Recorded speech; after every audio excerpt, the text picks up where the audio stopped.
Fred Norris is a writer. He keeps everything in his pouch. Won't show it to me. Keeping secrets over there. It's like her. Sitting there writing, we're raising kids and writing things down. I'm afraid to ask Fred how he thought he was going to get his letters on the air this week. What happened there, Fred? How come you... let me ask you something. And don't become defensive, too defensive anyway. I'll try not to. Okay. Let's have an intelligent discussion. I'll try not to. All right. Even though you've slandered my character. All right. All right. Well, slander mine a little bit. I don't feel like it. No. I'm saying, now, we write a segment for the TV show called Letters. Right. Okay. Which you did. Okay, I'll just say this and what you actually worked on. I'm so proud that you worked on something. And I still have them, and it's not a dead issue. But why would it... Okay. But one has to ask. Am I right or am I wrong? You're right. You are absolutely right. But why wouldn't you give the ones it got a little hectic towards the end of the week, and it was also very unclear what to do with those letters at that point. Wouldn't you pick up the phone and say to someone, hey, I've done some... It seemed like it was under control, so I figured I may as well just hang on to it until next But maybe time. your stuff would have been better for this week. It may have been. It may not have been. Everybody seemed very confident that these letters... But why would if you worked on something, why wouldn't you give it to Dan? Anyway. It's going to be done. When do you estimate that? All right, because I saw you didn't take them with you. But I saw you at the meeting. I've got them. They're right I was here. talking in the meeting about the letter segment. Right. I said, even Fred Norris prepared something, and Fred Norris held up a stack of letters. Right. I have it right here. He goes. Right. He prepared it last week, and here he's holding on to it. I said, look, there it is. Maybe if I snatch it out of his hand, I can get it. You know what's he left with them again yesterday. Nobody else got them. Did you give them to Dan yesterday? Hold it. You know what's interesting? Go ahead. Through the whole thing, everybody knows I have the letters. Nobody even asks me for it. But let me ask you something. As a writer, as someone who writes and you have a job on the show, and there are many people on the show who are very, very busy. I know I'm busy, Dan's busy, everybody's busy. Your one thing is, hey, I got these letters. All I got to do is fax them or have Gary fax them over to Dan. Well, that's not the one thing that what was going on between radio and... Should I buy you a carrier pigeon? Maybe then you will get them to Dan. Not a bad idea. I'm saying, in other words, you're saying, gee, nobody asked them for, nobody asked you for why do you wait for someone to ask you? There's a comment. Nobody waits to ask me anything. You didn't listen to what I just said. I heard what you said. No, you didn't. What did I miss? Let me hear. What did you miss? Yeah, what did I miss hearing that you said? Okay, I said, it looked like the letters segment was under control, so I'm not going to, stir the waters up. How did you feel it was under control? I didn't feel it was Everybody under control. was very confident. I don't understand why he's interpreting what everybody... Just hand in your letters. Hand in your work. Hand it in. Let them worry about it. Why are you interpreting? Okay. You might have had a gem there. Sorry, I had a brain. It's like... You had a brain. It was a mistake. All right. I'm just saying, be a little bold. Be a little adventurous. I am bold. I am adventurous, and we were busy, and I contributed quite a bit to last week's show. I didn't say you didn't. But why would you hold on to You didn't say something? I didn't. Okay. Well, he was, he held off being defensive as long as he could. He contributes when he's sitting there in the room with me, and I'm making him right. I have to hear his ideas. Be when, these things work. When we're all together. But, okay. I can see I still haven't gotten through to you. All right, 657-92-3. Jackie, am I out of line here? Tell me, you're the first one to defend Fred. Tell me, am I out of line? I'll tell you one thing. It's like a long time ago. I used to hand in letters all the time, and they would fall on deaf ears. Right. Deaf ears. And it's like... what kind of ears? What kind of ears would they fall on? I think they were called deaf ears. All right. It didn't seem to be met with a great deal of enthusiasm, so maybe it's made me a little reluctant. Maybe after you hand them in, you should follow up with a phone call and say, hey, what's going on with the letter segment? Well, this was even before this incident. All right, very good. Okay, Fred, let's drop it. 657-92.3 K-Rock, WYSP, WJFK. Okay, I'm in control. I haven't been blown off. No, you haven't been blown off at all. I find you fascinating. And sure you do. I'd like you to marry that woman that was just on the phone, be fathered to her children. All right, 657-92.3 K-Rock, WYSP, WJFK. We will be back. Oh, we are back. All right, what is this? Nutrisystem. Yes, I love Nutrisystem. There's no doubt about it. I do. I love thin people. I like to see people with their weight under control. That song. Come on and nutricize your body. All right. Yeah. Come on and nutricize your body. Maybe she's going to sing it. I hear some singing. I think this is the backing vocals. Come and nutricize your body. Come on and nutricize your mind. Okay, you sing. All right, there we go. Everybody knows that song. Hey, listen, Nutrisystem is, it really works. We've seen a lot of people lose a lot of weight. You know, I see people who yo-yo diet all the time. They try eating an entire yo-yo, and they think they're going to be full for the day. Yo-yo dieting, up and down, up and down. They lose the weight, then they put it back on. What if there was a... That woman's humming under you again. What is that? She got food in her mouth. Yeah, maybe that's it. Maybe she got cashews in her mouth. I'm sorry, what? Here we go. All right. The classic rock station. Now, wait a second. Wait, we weren't finished. What happened? All right, Nutrisize your body. That's right. Finally, you can get your Nutrisystem with 50% off, but only for this week. 50% off Nutrisystem's full-service program at participating centers, but it's this week only. Would you please pick up the phone and dial 1-800-321-THIN. 1-800-321-THIN. They got great meals. The food tastes great. You always felt full on it, didn't you, Robin? Yeah. And you dropped 35 pounds effortlessly. It's Nutrisystem. They make the food for you.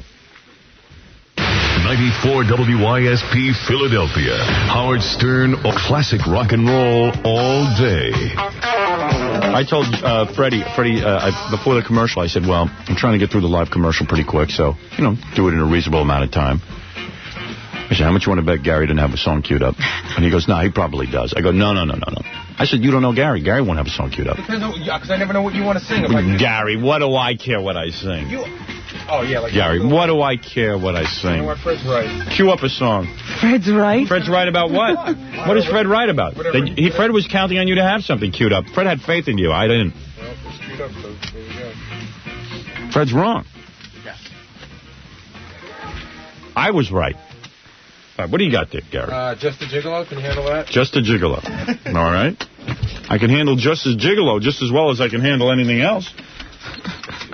Why don't you get familiar with the lyrics? All right. Now he has to find the song. Yeah. Oh, yeah. Anyway, so you get this thing and you get all these different tapes, different songs. It's great. And you can sing along. You can even record yourself. Yeah. There's a double deck there that you can make copies of your singing and all that kind of stuff. You get the full band behind you. You get reverb. You get echo chamber. There's an equalizer. Reverb is the same as the echo chamber, right? Right, yeah. Equalizer. And you get an equalizer. You get a whole bunch of gizmos on this stuff. You get separate controls for mics, dubbing decks, everything. It's kind of a neat thing. It's called Singleodium by Lone Star. Great Christmas gift. I think people are starting to think about Christmas. I would think so. Available at Fortune Ops, Wayne, Westbury, and Woodbridge stores. Fortune Ops give you a good price on this. Singleodium by Lone Star. Test. Are you plugged in? Test. You gotta turn them on, Howard. I want to turn one of them on. Oh. You want me to turn it on? Test. All right. There you go. There we go. And by the way, you can hire Gary to operate it for you. It's really simple to operate. It's just it would have helped if Gary had arranged this ahead of time. Well, he did bring it in. He didn't have to bring it from outdoors. Right. He had it set up. He did have it plugged in. I'll give him that. And he has a stack of tapes down there. Let's not negate all of his work. He did do something. Okay. Well, you know, how would he know? What you want to say. Right. What do you feel like today, Howard? All right. Go ahead, Gary. I'm on here. I'm ready to sing. I'm Just a Gigolo by Howard Stern. You all set there, Gary? Yep. Anytime now. Anytime.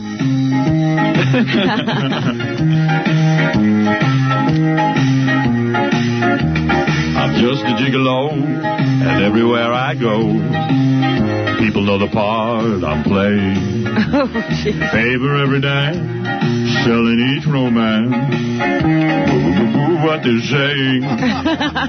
There will come a day when youth will pass away. What will they say about me? When the end comes, I know I'm a gigolo.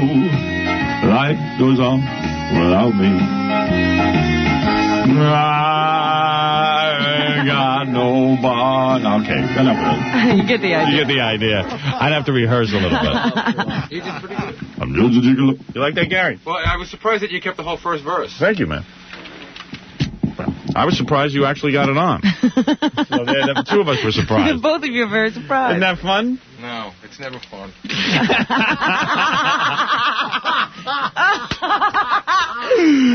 All right, good. Why should you have fun?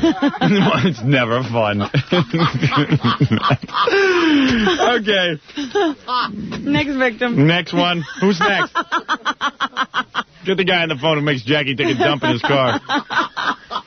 No, I'm just joking. We're not ready for that yet. Sing-a-lodian by Lone Star. I don't know. He'll be out there calling.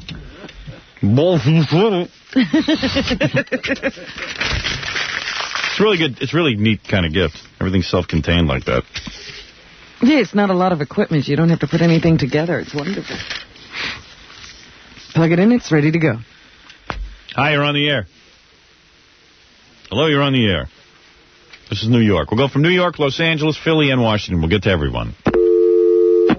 You're on the air. Hi. Hi. I think we're on WJFK AM this morning in Baltimore. Yes. I think. You think? No one told me about it. You don't know. I got a fax saying, welcome to Baltimore Radio. I had no idea we're on in Baltimore, Yeah. but I think we've just increased and gone to our 5th market. But I'm not sure. That really makes no difference. I'm talking to you anyway. I This guy's talking to his radio. I'm talking to you. Let's hear him talk. What's the difference, right? As long as I'm talking to Howard Stern, what's the difference? What a retard, huh? Do you drink, sir? He can't hear you. Me? Why don't you lower your radio, you idiot? You're talking to a 7-second delay. Oh, screw you. You know, there ought to be some excuse besides stupidity. Yeah, I mean, the guy's responding to something that just isn't even addressed to him. It's on a whole nother wavelength. Isn't the public stupid? Anyway, I think this morning we have a big announcement to make. I have no idea if it's true or not. Let's call somebody. Are we on in Baltimore? If we can figure this out. Well, this is actually a great moment if it's true, because I've always recommended this. Well, I got a fax this morning from a guy I used to work with down there. He's now the program director of the station. Yes. And he was saying, congratulations, it's great to hear you again. I'm like, Howard, what is this? What does this mean? Are we on in Baltimore? So I said to Robin, I hate to sound like I'm not in control, but I don't think that's correct. I don't know anything about it. I mean, that's something I've always prayed for, that we would increase our signal coverage into the Washington area. Yeah. It's kind of a backwards way to do it. We're on a Baltimore station to get ourselves into Washington. Into Washington. But okay. Stranger things have happened. I'm going for it. And I believe it's now the new sound of WJFK AM. I think. I don't know. 1300, is it? I don't know. Oh, you. I just don't know what it is. I don't know anything about it. This is all new to me. I'm learning about it as you're learning about it. Actually, I believe... Someone help us. Isn't this the station that you used to actually work for? I used to work for this station. Right. Yes. When you first got into radio. This was my third job in radio. Right. So, that's good as we spread our show around. Takes away more and more jobs from people who are beginning in the broadcasting industry. Okay. All right, let's try the phone calls again. We'll start with New York. You're on the air. Hello, you're on the air. New York. How you doing? All right. Good morning, Robin. Good morning. Hey, listen, Howard, on that Sing-a-lodian thing. Yes, thank you. Is it possible for me to make a request? Sure. I'd like to hear Flies, and I want to dedicate it to Gary. Okay. I'll go for that. Thank you for the call. Okay. All right. Let's go to Los Angeles. I'm always curious to see what's going on there. You know, it's hard for us to know whether or not we're going over big there. We're on the air. Hi, this is Mark out in California. Yes, Mark, you're on the air. Okay.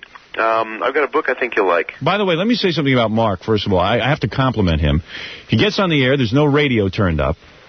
First of all, he followed a couple of rules. No radio turned up. He's talking in a loud, clear voice.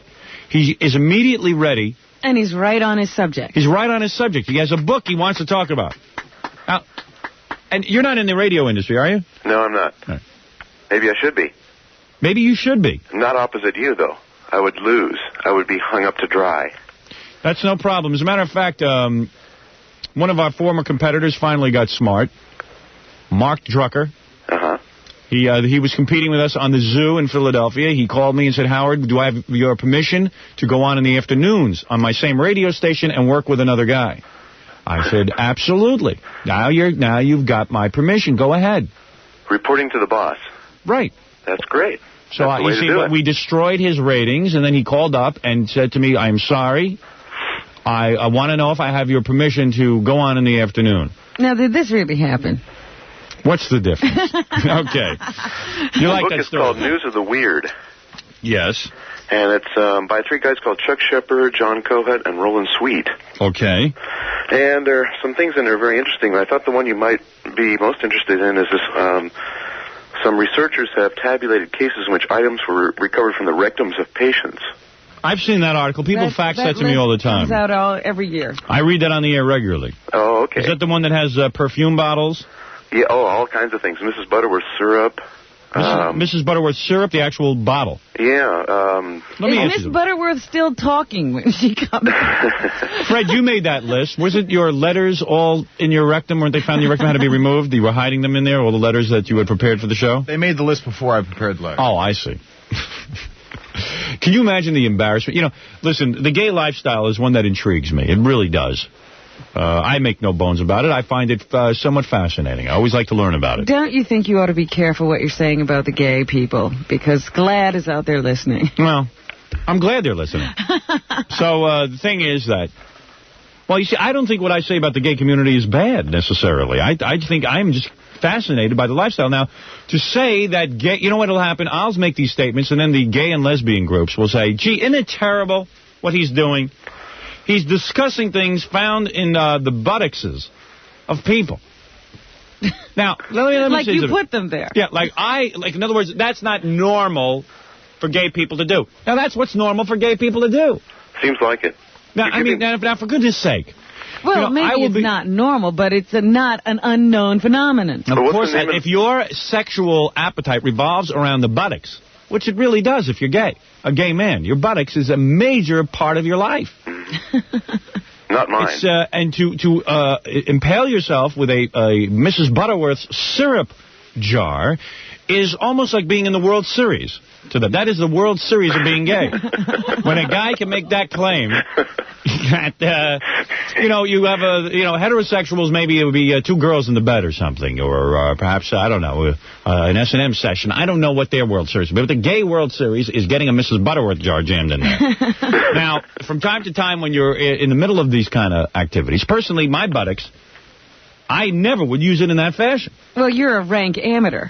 Right. And you wouldn't be able to accept anything like that anyway. I have never attempted to accept anything like this. I wouldn't even know how to approach the subject, okay? I really would not. I don't know. I find that fascinating. And, hey, we award people millions of dollars for playing tennis. There is no reason why we shouldn't award people millions of dollars. This should be a spectator sport. Oh. Should get all your gays together who can handle this kind of thing. And everything. Get a Mrs. Butterworth with the label, everything. Get a couple of jars and see who can win the World Series. Have an Olympic competition and have people with the cards with 1 through 10 for style. And it's just like weightlifting. He's now going to attempt. We're starting out with perfume bottles in the lightweight class, and then in the heavyweight class today it'll be a Mrs. Butterworth jar. What other objects did they find?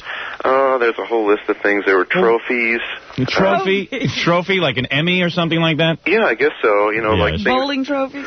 Let's see, a 6-inch stone weighing 2 pounds, ballpoint pens and peanut butter jars, flashlights, turn-up. A peanut butter jar. Now, wait a second. A flashlight.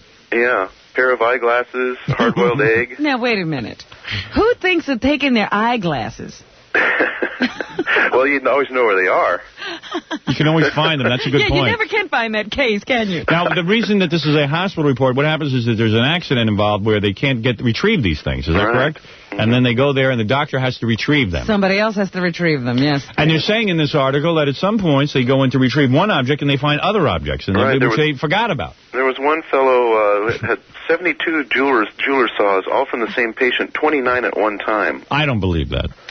A jeweler's saw? Now, I don't know what a jeweler's saw is, but I'll tell you something. It must be large. For goodness sake, 29 of anything. 29 toothpicks would be impossible to make. What is that, Jackie? Uh-oh. If you've done this, Jackie. No. Yeah. I saw one of these lists a long time ago. I think it was in Everything You Want to Know About Sex or something, but one of the things on the list was a light bulb. Right. Yeah. Which is really frightening because... A light bulb. Another one is... the reason that is so amazing, compared to a Mrs. Butterworth's jar, that is not amazing, because we've all seen Mrs. Butterworth. Mrs. Butterworth is a big woman. Yeah. She's a full-breasted That's almost like giving birth.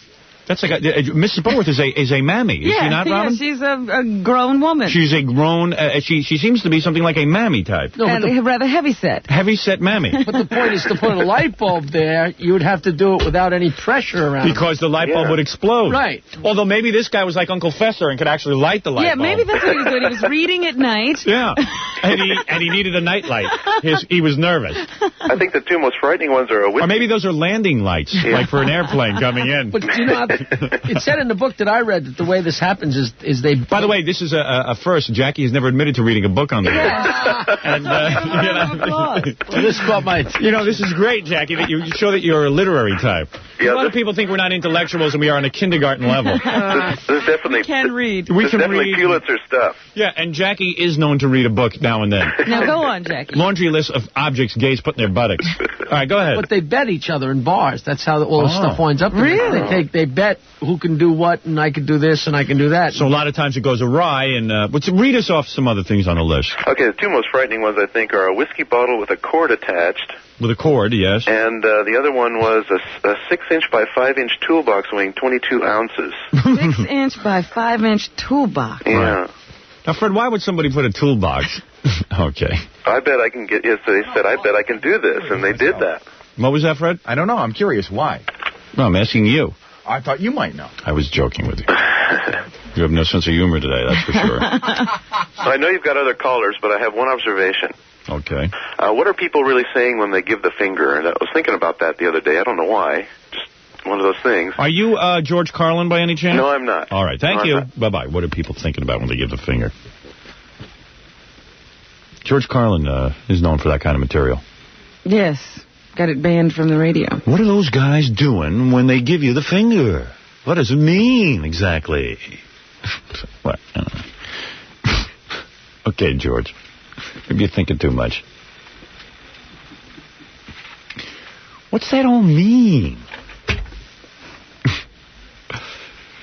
I don't know. I feel like exploring it, okay? What's that all mean, that whole finger thing? I like that it means what it means, and I enjoy doing it, okay? It means, hey, buzz off. That's what it means. All right, we'll, by the way, okay, I tell you what, let me take a break, and then I'll tell you what's going on. We'll be back right after these words. This Sunday, it all comes down to this. Good evening, and thank you for coming. Would you please give a warm welcome to Santana? The stage is set, the band is ready, and this Sunday, it's the 6th annual 94 WISP Miller High Life Be-In with Santana. Don't miss Santana live at Fairmont Park this Sunday, a concert event that you'll never forget. It's the 94 WISP Be-In, brought to you by Mills Harley-Davidson in Burlington. Take it higher on a Harley. And by Fashion Bug, your style, your price, your store. Another classic concert event from the classic rock station, 94 WISP. I just received a fax that I want to share with you. This is good that I got this fax. People are now getting delivery on their Crucified by the FCC. This is the first fax that I got. Howard, I received your tapes. They are the best. Classic bits, phony phone calls, interviews. You didn't miss a trick. It's Stern at his best. The booklet is great reading. The box is like a trophy for your shelf. And this isn't me yanking you around.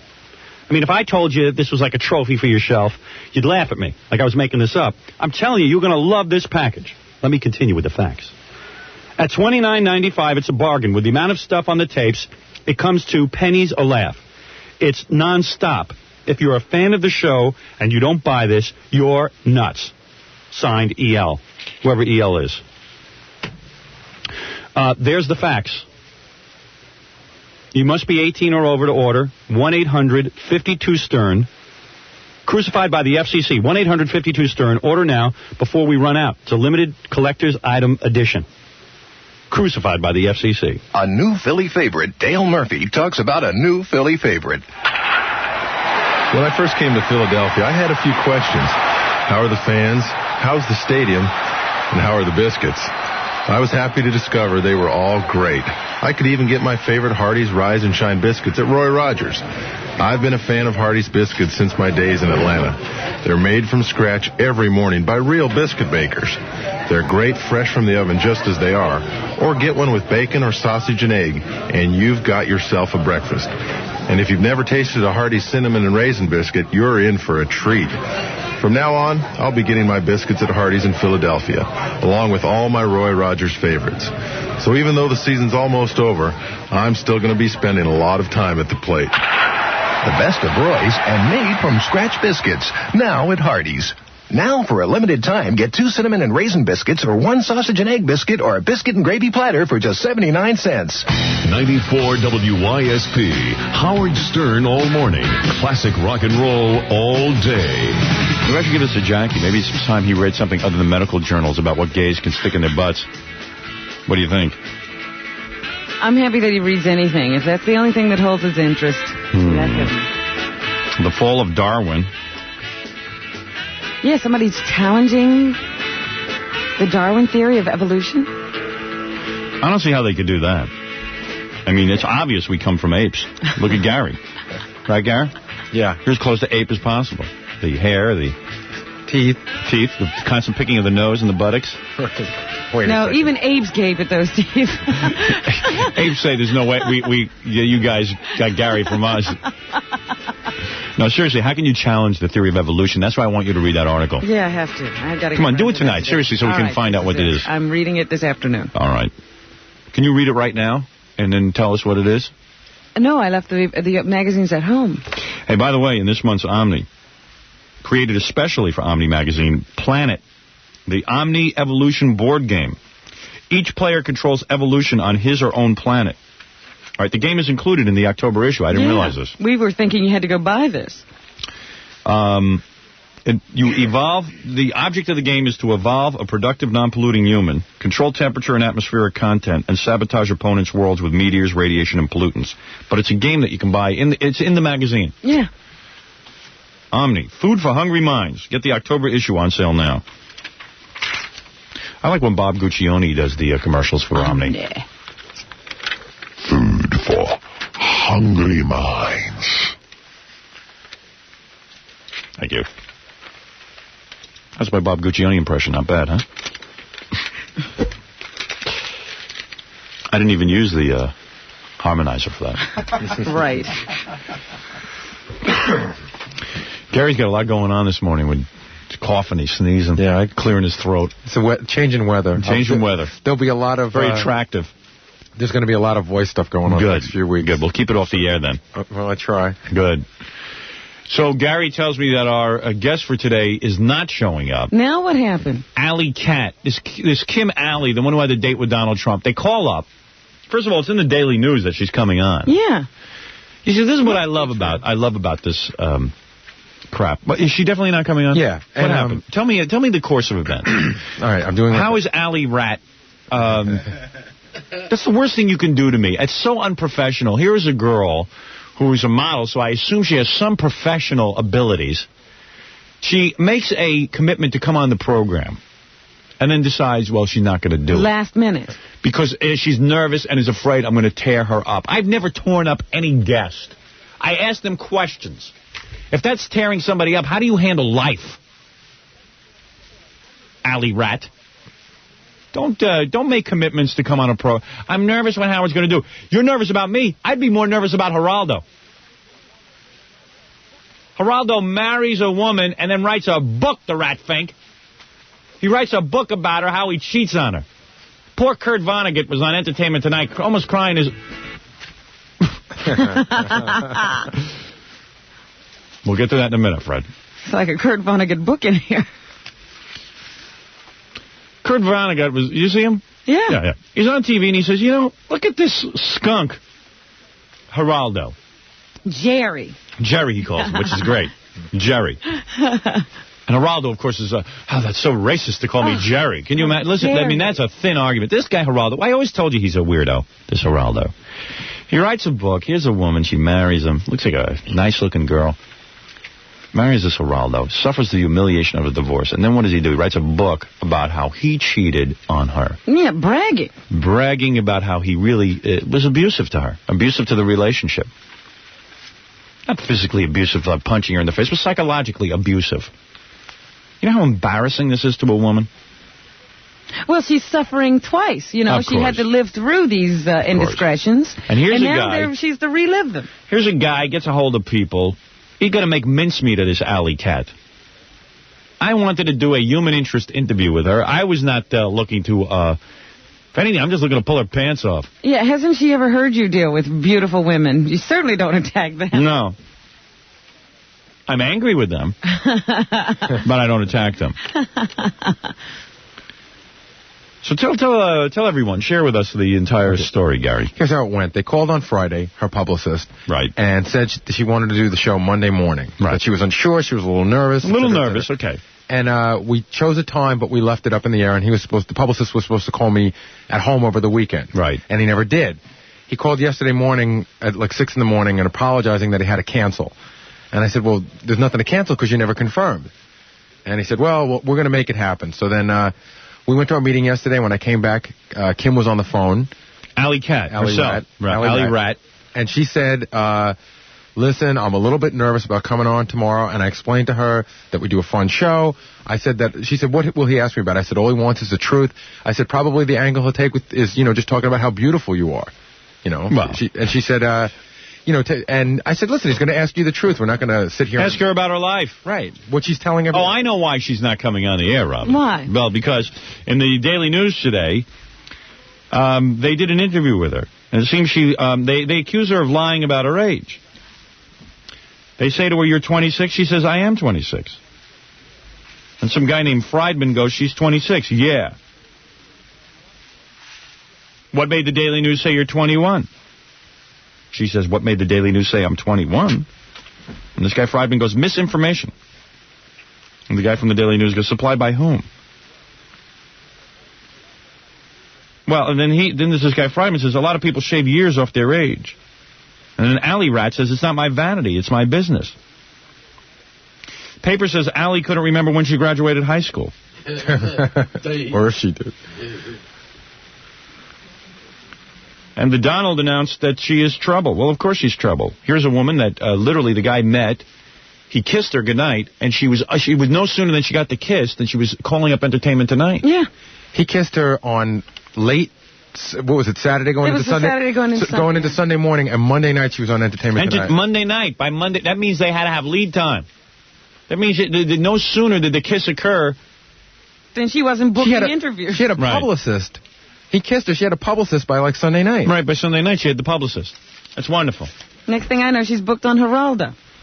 So anyway, now the publicist, Mr. Friedman, calls up. So I spoke to her, and she was thoroughly convinced, and she says, okay, I'm going to do it. Well, of course, if you make a commitment to do something, you do it. But this is yesterday afternoon. She asked for the address. She asked what floor, and I say all this for a reason. So then the publicist called me twice last night and said, just to double check, he hadn't spoken to her, but then he did. Right. All confirmed. So then he called this morning, and he said that she wasn't going to make it. I started giving him a really hard time about it. Right. And then he said he called her, I spoke to her, and then he kept trying to call her back. She had taken her phone off the hook. She said she never confirmed. But of course it's in the paper today. Right. I didn't put that in there. They did. Right. The two of them are running around. They haven't a clue what to do. Well, let me tell you something. She will be nobody in 3 weeks. Well, this was her moment. This was her moment, and I'll tell you something. She could beg me from here till tomorrow. I won't publicize anything for her. I won't do anything for her, this Alley Rat. I'm not interested in her. Let her go on Geraldo. We'll see how she's treated. Well, she claims she's not going to do Geraldo. Good. She shouldn't do Geraldo because she should first figure out how old she is. It's hard to answer questions if you don't know how old you are. Sit down and try to figure out when you graduated from high school. Right. Why don't you do that today? Come up with a story. Well, her publicist said, that she's not publicity savvy, and she's trying to... It's not publicity savvy. If someone asks me when they graduate high school, I know how to answer that. I don't need to be public... All right. Very good. I'll bleep you off. I'll protect you. She's not savvy. Who cares if someone's savvy? I say, hey, when did you go to high school? 19? She seemed to handle herself all right the other day when I saw her talking about her date. Yeah. She's pretty savvy. She even said to me that Trump has been going around saying some things about her that she's not happy about. She wants to set the record straight, and she was going to tell all. Right. Then the publicists want to know if we want to interview him. Interview the publicist? Yeah. Well, why? Okay, very good. What a group. That's very professional. Very professional way of handling yourselves. Unbelievable. Believe me, to tell you the truth, to sit here with her for an hour and sit and listen to her drone on how she kissed Donald Trump, you want to know something? We're better off. Sounds like one of those Ed McMahon deals. Yeah, quite frankly. I mean, after you get past, well, I kissed Donald Trump, what do you talk to her about? Her spectacular modeling career? All right, Gary, believe me, who needs her? Let her go to hell. The day I need her is I'm in big trouble. My career's over when I need her. But I don't like this unprofessional way of handling oneself. You know, whenever I commit to doing a TV show, I do it. Mm-hmm. That's why I don't commit to doing anything. Because now I finally get smart. Hey, this thing's stupid. When I have to go do it, I'm going to be miserable. Now, oh, by the way, just so you know,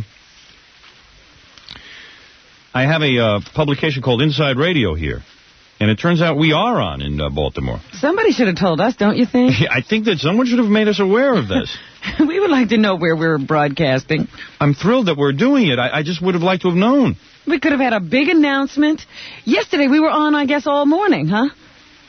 No, I don't know. I have no idea if we were on yesterday. But why would Bob say, good to hear you again? We hadn't been on yet. Maybe he means he heard that we were coming. Maybe they announced that we were coming on today. Mm. I don't know. Because I'm assuming we must have been on yesterday. Let's see. It says Stern debuts this morning. Tuesday, October 1st, 1991. Okay. Okay. Stern debuts this morning on WJFK AM, Baltimore. See? Mm-hmm. I told you. I thought it was called WJFK AM. Infinity is rechristening the former WLIFA. Believe me, I wish my TV show ran like this, where I didn't have to know anything that was going on. We grow and we don't even feel it. Right. Our show on WJFK FM will be simulcast into... So, in other words, this is a simulcast of our simulcast. I don't understand that. It says here, they're simulcasting WJFK FM Washington. Oh, it's a total simulcast. The whole day will be simulcast, including Howard Stern and new afternoon hosts Don and Mike. Don and Mike. Oh, they call themselves by their first names. The audience is very familiar with them. Don and Mike. A new midday rock talk personality may be announced any day. Alex Bennett's name keeps surfacing. So I guess it'll be Howard Stern imitators all day on that station. All day long, yes. So in Washington now we'll have a station of Howard Stern imitators. Alex Bennett, the biggest Howard Stern imitator. His career was dead. He goes off to San Francisco, becomes Howard Stern. So what's he doing on the East Coast? Yeah. Alex Bennett, the Howard Stern imitator of all time. Old man, 50-some-odd years old, became Howard Stern. But he says, I stole from him. Okay. I remember what I used to listen to Alex Bennett when I was a little kid. I know exactly what Alex Bennett did. If I stole that, I would have ended up in San Francisco on a third-rate station. And Don and Mike, we all know what Don Geronimo was doing when we went to Washington, Robin. Oh, yeah. He was a top 40 disc jockey. And then about 5 or 6 years later, he woke up and decided, hey, I could do Howard Stern, too. Now Howard Stern's gone, I'll do him. Yeah, now there's a whole station of Howard Stern all day. Guys trying to be Howard Stern, calling their wife, doing everything I ever did. Talking to the kids. Yeah. The whole thing. Don and Mike. All day dial-a-date. Why not that? Yeah. Well, Alex can do his dial-a-date that he invented, yeah. And then Don and Mike can do their dial-a-date that they invented. There may already be trouble in paradise. Rumor is that Stern was kvetching. Rumor? No rumor. Why is it always rumor is? How much could it be a rumor? I did it on the radio for 2.5 hours. When have you ever kvetched in private? Rumor is that Stern was kvetching last week. I hate when they incorporate foreign words into the English language, including Yiddish. Rumor is that Stern was kvetching last week about Don and Mike promos airing during his morning show. Whatever happened with that, by the way? No, that doesn't air during our show anymore. Okay. Infinity's Baltimore AM has been off the air for about a week, getting ready for the simulcast.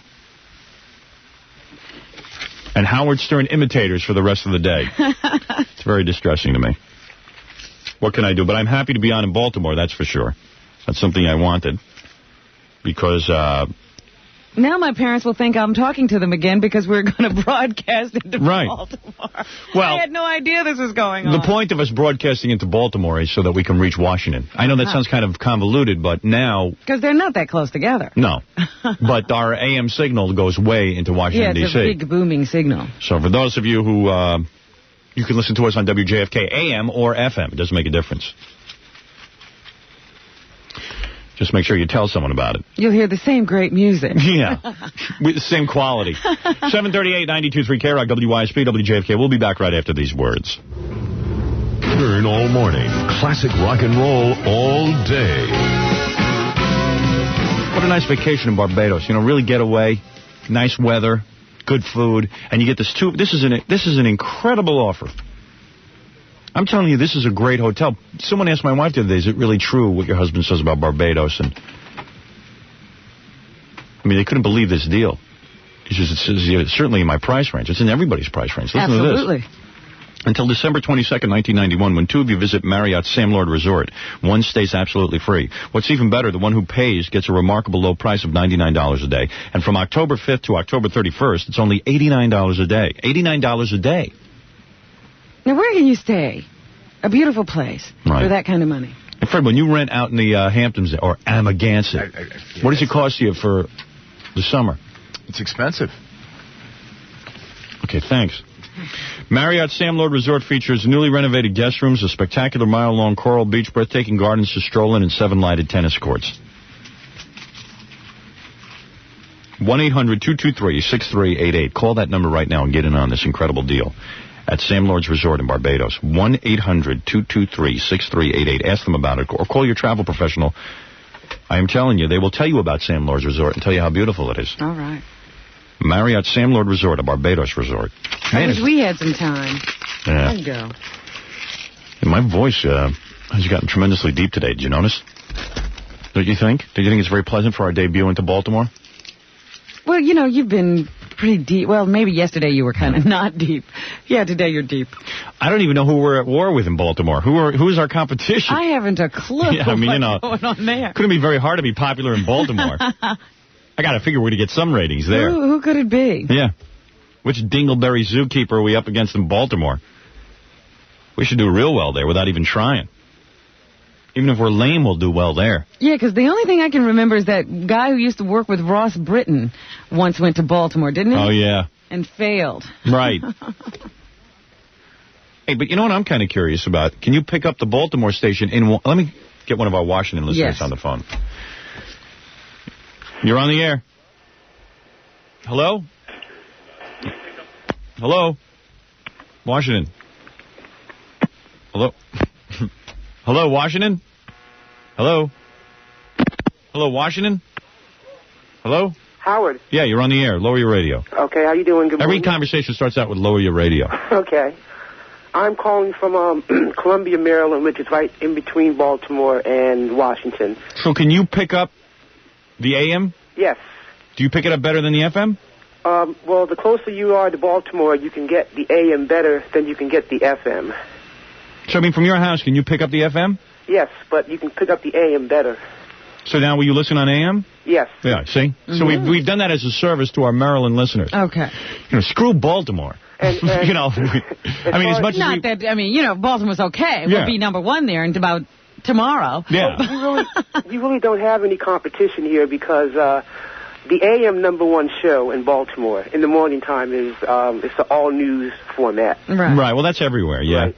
And the FM would be WGRX, which is something like the classic rock station. All they play is just classic rock. But there's no morning personality in Baltimore? No, not really. What happened to that guy Johnny Walker? I don't know. What happened to him? Well, Johnny Walker used to be on this station, so if we're on in the morning, he obviously can't be there. Oh, you mean he was on this station that we're on? I thought he was like Mr. Popularity. That was years ago. I don't know what's happened to Johnny. And, you know, your TV show is, sometimes they show it at 11:30, sometimes they show it at 12:30. Out of Washington or Baltimore? Out of, you can get the same television stations in Washington and Baltimore. Okay, so... Well, part of the thing with TVs is that it's got to be on at a consistent time. Even though nincompoops in Los Angeles who run our show finally moved it to midnight. It's been on at midnight, 1, 11. They don't know when to put it on. Now, put it on and leave it. Of course, if you watch it on Channel 9, which is national, of course, you can watch it at 11 o'clock. If you have cable. It makes no sense to me how our TV show gets any ratings anywhere, because the Channel 9 broadcasts it into a market, and then the local stations also broadcast it into the market. It's like it's run twice already. Yeah, it's the wackiest thing. It either. You know what it is? In Baltimore, it comes on Channel 45 or something. How do they work that with Arsenio? When Channel 9 runs Arsenio here in New York. Now, I hope someone has an answer for me. Don't guess. When Arsenio runs on Channel 9 in New York, doesn't it take away from Arsenio running in Washington on the local channel? No, because it's blocked, isn't it? See, Arsenio comes on the local channel a half an hour after it comes on Channel 9. See, it comes on over here at 11:30. Right. On Channel 9, which is the local WUSA, the local Washington station. But if you get it on Channel 9 WWOR, then it will come on 11 o'clock. So it's like a half an hour. So Channel 9 gets a jump on it. Yeah. They come on at 11. You mean they don't block it out? And over they don't block it out. That's what I'm telling you. They don't block it out. I know they don't block it out. And over here it comes on 11:30. How does that all work? I don't understand at all. As I was saying, your television show comes on 11:30 here on... But the problem is they don't give you ratings for what goes on Channel 9 outside of New York because it's considered a cable station and there's no ratings for a cable station. So they'll only rate the station in the local market. Right, which makes no sense. Why doesn't... the show. Here's what I don't understand. The way they take TV ratings, the way I understood, I've never been asked to do TV ratings. My grandmother was once asked, and they had to fill out a diary and write down what they watched. All right? My grandmother was an immigrant and has no clue how to fill out the diary, so my father filled it out for her. So they never even found out what she watched. He said to her, "What do you watch?" And she kind of, in her half senile way, kind of mumbled what she liked to watch. It was like, grandparents, and I don't know what to say. And my father's trying to interpret what she watches. She doesn't remember half the crap she watches. So then they went, now, from what I understand, now that it's 1991, they hooked up a box to these Nielsen families, and they said, when you watch something, it automatically will be recorded. Now, why should they only monitor channels 2 through 11 for those ratings? Why shouldn't it be whatever you watch gets into the ratings and they report it accurately? I don't understand that. Why do they make a distinction between cable and non-cable stations? Yeah. That's ridiculous. TV viewing is TV viewing. What do you mean? You're gonna not include something if it goes out over Channel 9 out of New York? I don't understand that. It's on the dial in Washington. Record it and report it. That's true. Shut up. You're on Channel 45 locally here in Baltimore. Your show comes on Saturday night. Channel 45. But then I see the list of stations we're on. My TV show is syndicated throughout the country. I see the list of TV stations. I sit down and do promos, and I go, all right, Channel 69 in Harrisburg, Pennsylvania. It's like, Channel 69. These sound like radio stations. Go up that high? Radio stations start at what, at 80? Yeah. I think, I swear to you, and I'm not exaggerating, I did something for Channel 79. I am telling you, that's about as close to a radio station as possible. I don't know where they find these channels, if anybody picks them up, if there's such a channel that even exists on the planet. I don't know what I'm on. Well, I'm glad that you're on the AM station here in Baltimore, because it really is very hard to pick up WJFK. Well, that was the idea. I masterminded this whole thing. You understand? And now who do you think masterminds all this stuff? Me. Okay, Howard. Nice talking to you. All right, I didn't mastermind it, but okay, I'll take credit for it. I didn't even know it was happening. I know. We're sitting here in the dark. I'm just trying to save face by saying I masterminded this. Okay, thank you. Okay. Bye. Like I cleared up a lot of things for us. Yeah. It wasn't totally bad. Got the TV show straightened out and the radio show. Yeah. I'll tell you something. I got about a million things to get to, but I'm kind of enjoying taking phone calls. You want to take another one? Sure. Yeah, all right. I'm just, he was from Columbia. I don't necessarily think they get rated in Washington. So we need another caller to really tell us what's going on in Washington with the AM. We would need to know, like, in Bethesda or Rockville. What's the one where PG County. Yeah, PG County. That would be interesting. Yeah. Someone from PG County. Yeah. Okay. This is our way of looking like we know what's going on in Washington. By, you know. We know Washington pretty well because we worked there for a long time. You're on the air. Yeah, Howard. Yeah. I'm calling from right above Baltimore. Yeah, well. You're on the other side, right? Yeah, I'm on the Bel Air side. I get WYSP out of Philadelphia. Thank God. What kind of coverage are we doing? I don't know. We're all over. Yeah, but thank God for YSP because my office is located down in Savage, Maryland. I don't understand I don't understand where you live. Savage, Maryland. And I don't even want to get into it. Okay. Yeah, but your 98 Rock is what your competition is in Baltimore. Oh, that's what I thought. Yeah, it's 98 Rock. And who's the morning guy? The morning guy is Chris Emery. Chris Emery? Who's he? I don't know. Him and another guy and a girl. They're all together. Lopez was there for a while. Remember Lopez? Lopez is gone? I don't think he's there anymore. No, I don't have hardly. Who's Lopez? Lopez was this news guy who was on 98 Rock. Exactly. Well, all I know is star there. I don't know what's going on in Baltimore. I never heard of no guy, Chris Emery, and he's probably a Howard Stern imitator. Yeah, well, he's doing that gas thing and all that good stuff. Oh, yeah? What gas thing? You know, when you leave your gas go. No, he's doing the farts and stuff? Yeah, right. You know, you think that's really neat now. Yeah, well, you know, those guys, none of them get fired. I used to get fired for that. Remember, I remember the first time I actually farted on the air. And there was a big discussion. I believe I was suspended for 3 days. You were called into an office. Yeah. Was that real? Was the first thing we had to determine. Yeah, and then I said to myself, well, do I admit that it was real or do I say it's fake? I said it was fake. Right. Meanwhile, it was real. Yeah. I took the microphone, put it up to my ass, and farted into it. I didn't have enough brains. It's okay to play a fart of someone else's, but not of mine. Yeah. Right. Directly into a microphone is bad. Well, that makes a lot of sense. You get into such weird discussions. Right. If you took a tape of somebody doing a fart thing, you would be okay. But if it was my gas, it was a different thing. That's right. All right. Well, where are you located on the AM dial? I'll just try to find you. I can't find you. 1300 on the AM dial. Yeah. 1300. Is it exactly 1300? Yes. Oh, okay. All right, thanks. All right, thank you, Bye. Howard. Hey, see, we want to hear from a guy who's like more... In Washington. Yeah. Hello, you're on the air. Hi, Howard. How are you? Can't keep up with all these markets. A second ago, I was new in Los Angeles. Now I'm new in Baltimore. Howard, we get you really well in Northern Virginia. Yeah, well, that's because you get the FM really well in Northern Virginia. There's no problem there. Not to get off the subject, but did they get rid of Thomas Grooms? No. They got some lame-o named Don Pop doing the breaks in your show. No, Tom Grooms is back. There was some confusion as to whether or not he would be gone, but I understand he is not going to be gone. Hopefully. I love Tom Grooms. He's a good man. Yeah, he's great. He got a little carried away, but that's okay. He thought he was me for a second, but I like that kind of spunk. I hope they don't beat that spunk out of him. It's nice to have, it's refreshing to have somebody who's got a little energy running things over there. Hey, Howard. I don't know who Don Papo is, but you give me my Tom Grooms. Tom Grooms is the guy who runs our show in Washington, does a fine job. He better be there. He'd be a good guy to take Gary's place. Tom Grooms? Yeah. I've been thinking about it. I'm being serious. I've talked to him privately about it. Great. He will be Gary's replacement should anything go down between me and Gary. Excellent. Thank you. Okay, Thank you for that see you suggestion. later. Yes, you're thinking just like me. I don't know if I told you that, Robin. No, you never mentioned that to I've me. been considering Tom Grooms as a replacement for Gary. He's one of the candidates, that's correct. Not that Gary's going anywhere. What? Not that Gary's going anywhere. Well, we'll see about that. Yesterday I wanted to fire him. What did he do yesterday? I don't know. I don't even remember. It was during the show something happened. Oh. He isn't anticipating my every need. He's never anticipated your any need. What are you talking about? And today he screwed up Alley Cat. I'm supposed to have her on the air.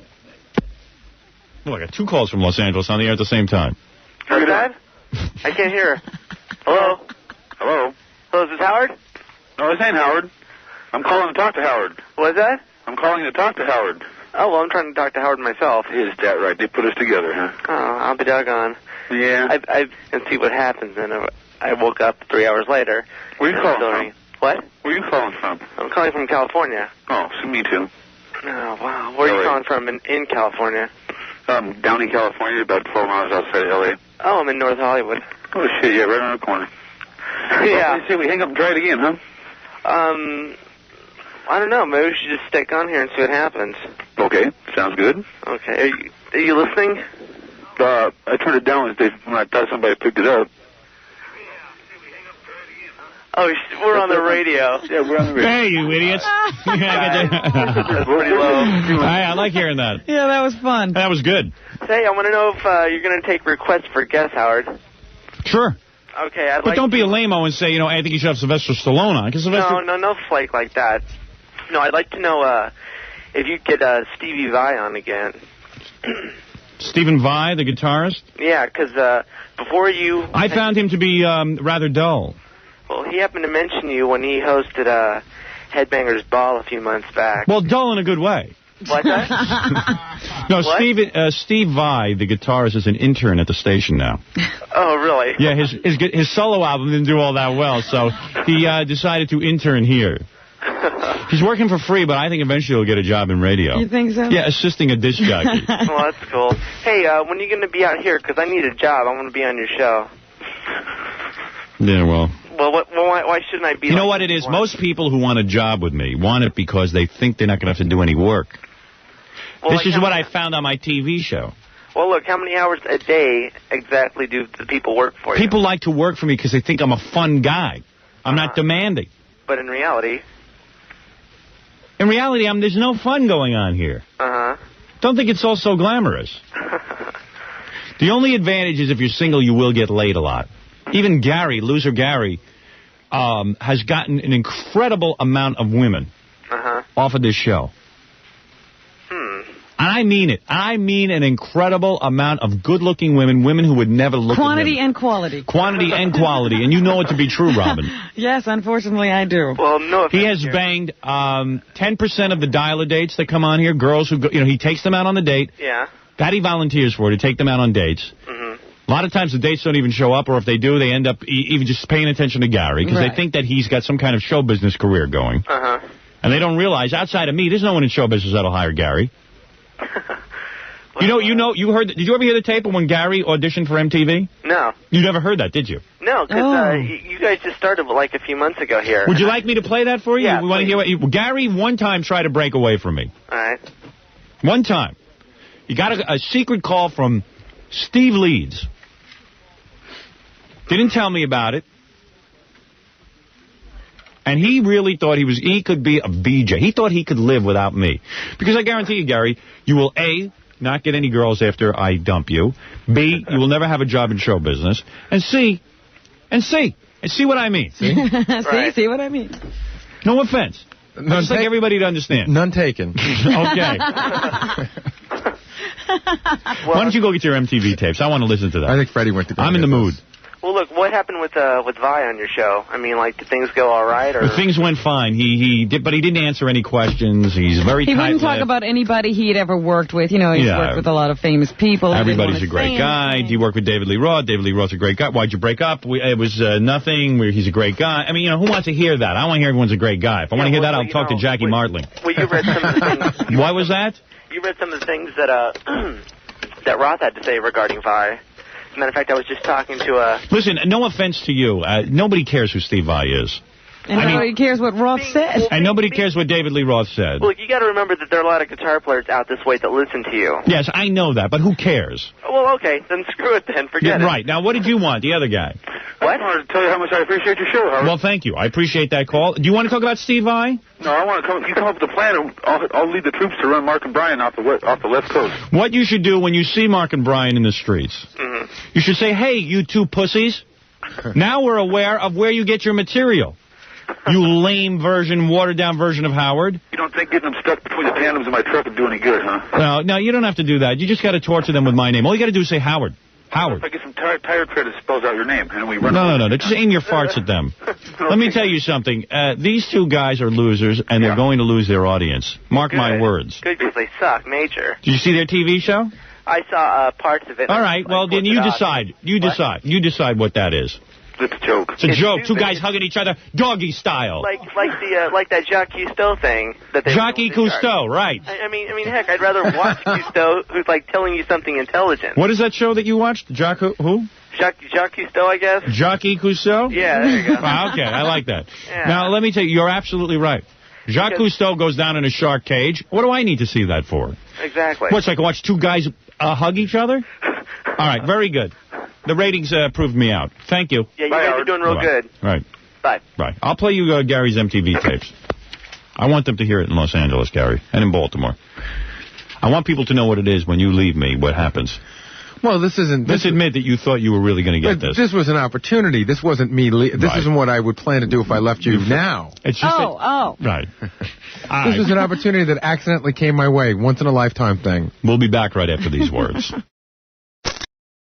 94 WYSP. Howard Stern all morning. Classic rock and roll all day. What else he did afterwards? Hey, why don't we get that guy on the phone, Gary? Get that guy on the phone. I want to hear about it. Yeah, we want to promote Jackie. Yeah, I want to promote Jackie's appearance. Now, tomorrow night, Jackie and his buttocks will be at Bananas Comedy Club in the Fort Lee Holiday Inn on Route 4 in Fort Lee, New Jersey. For jokes and information, dial 516-922-WINE. Also, next Wednesday, October 9th, at Bananas Comedy Club and the Radisson Hotel in Poughkeepsie, New York. Go try and stump the joke man. It's going to be a good show. I'm just reading some article. Some guy wrote a really nice article about me. In general, or is it about the TV show or the radio show? About radio. Where is it from?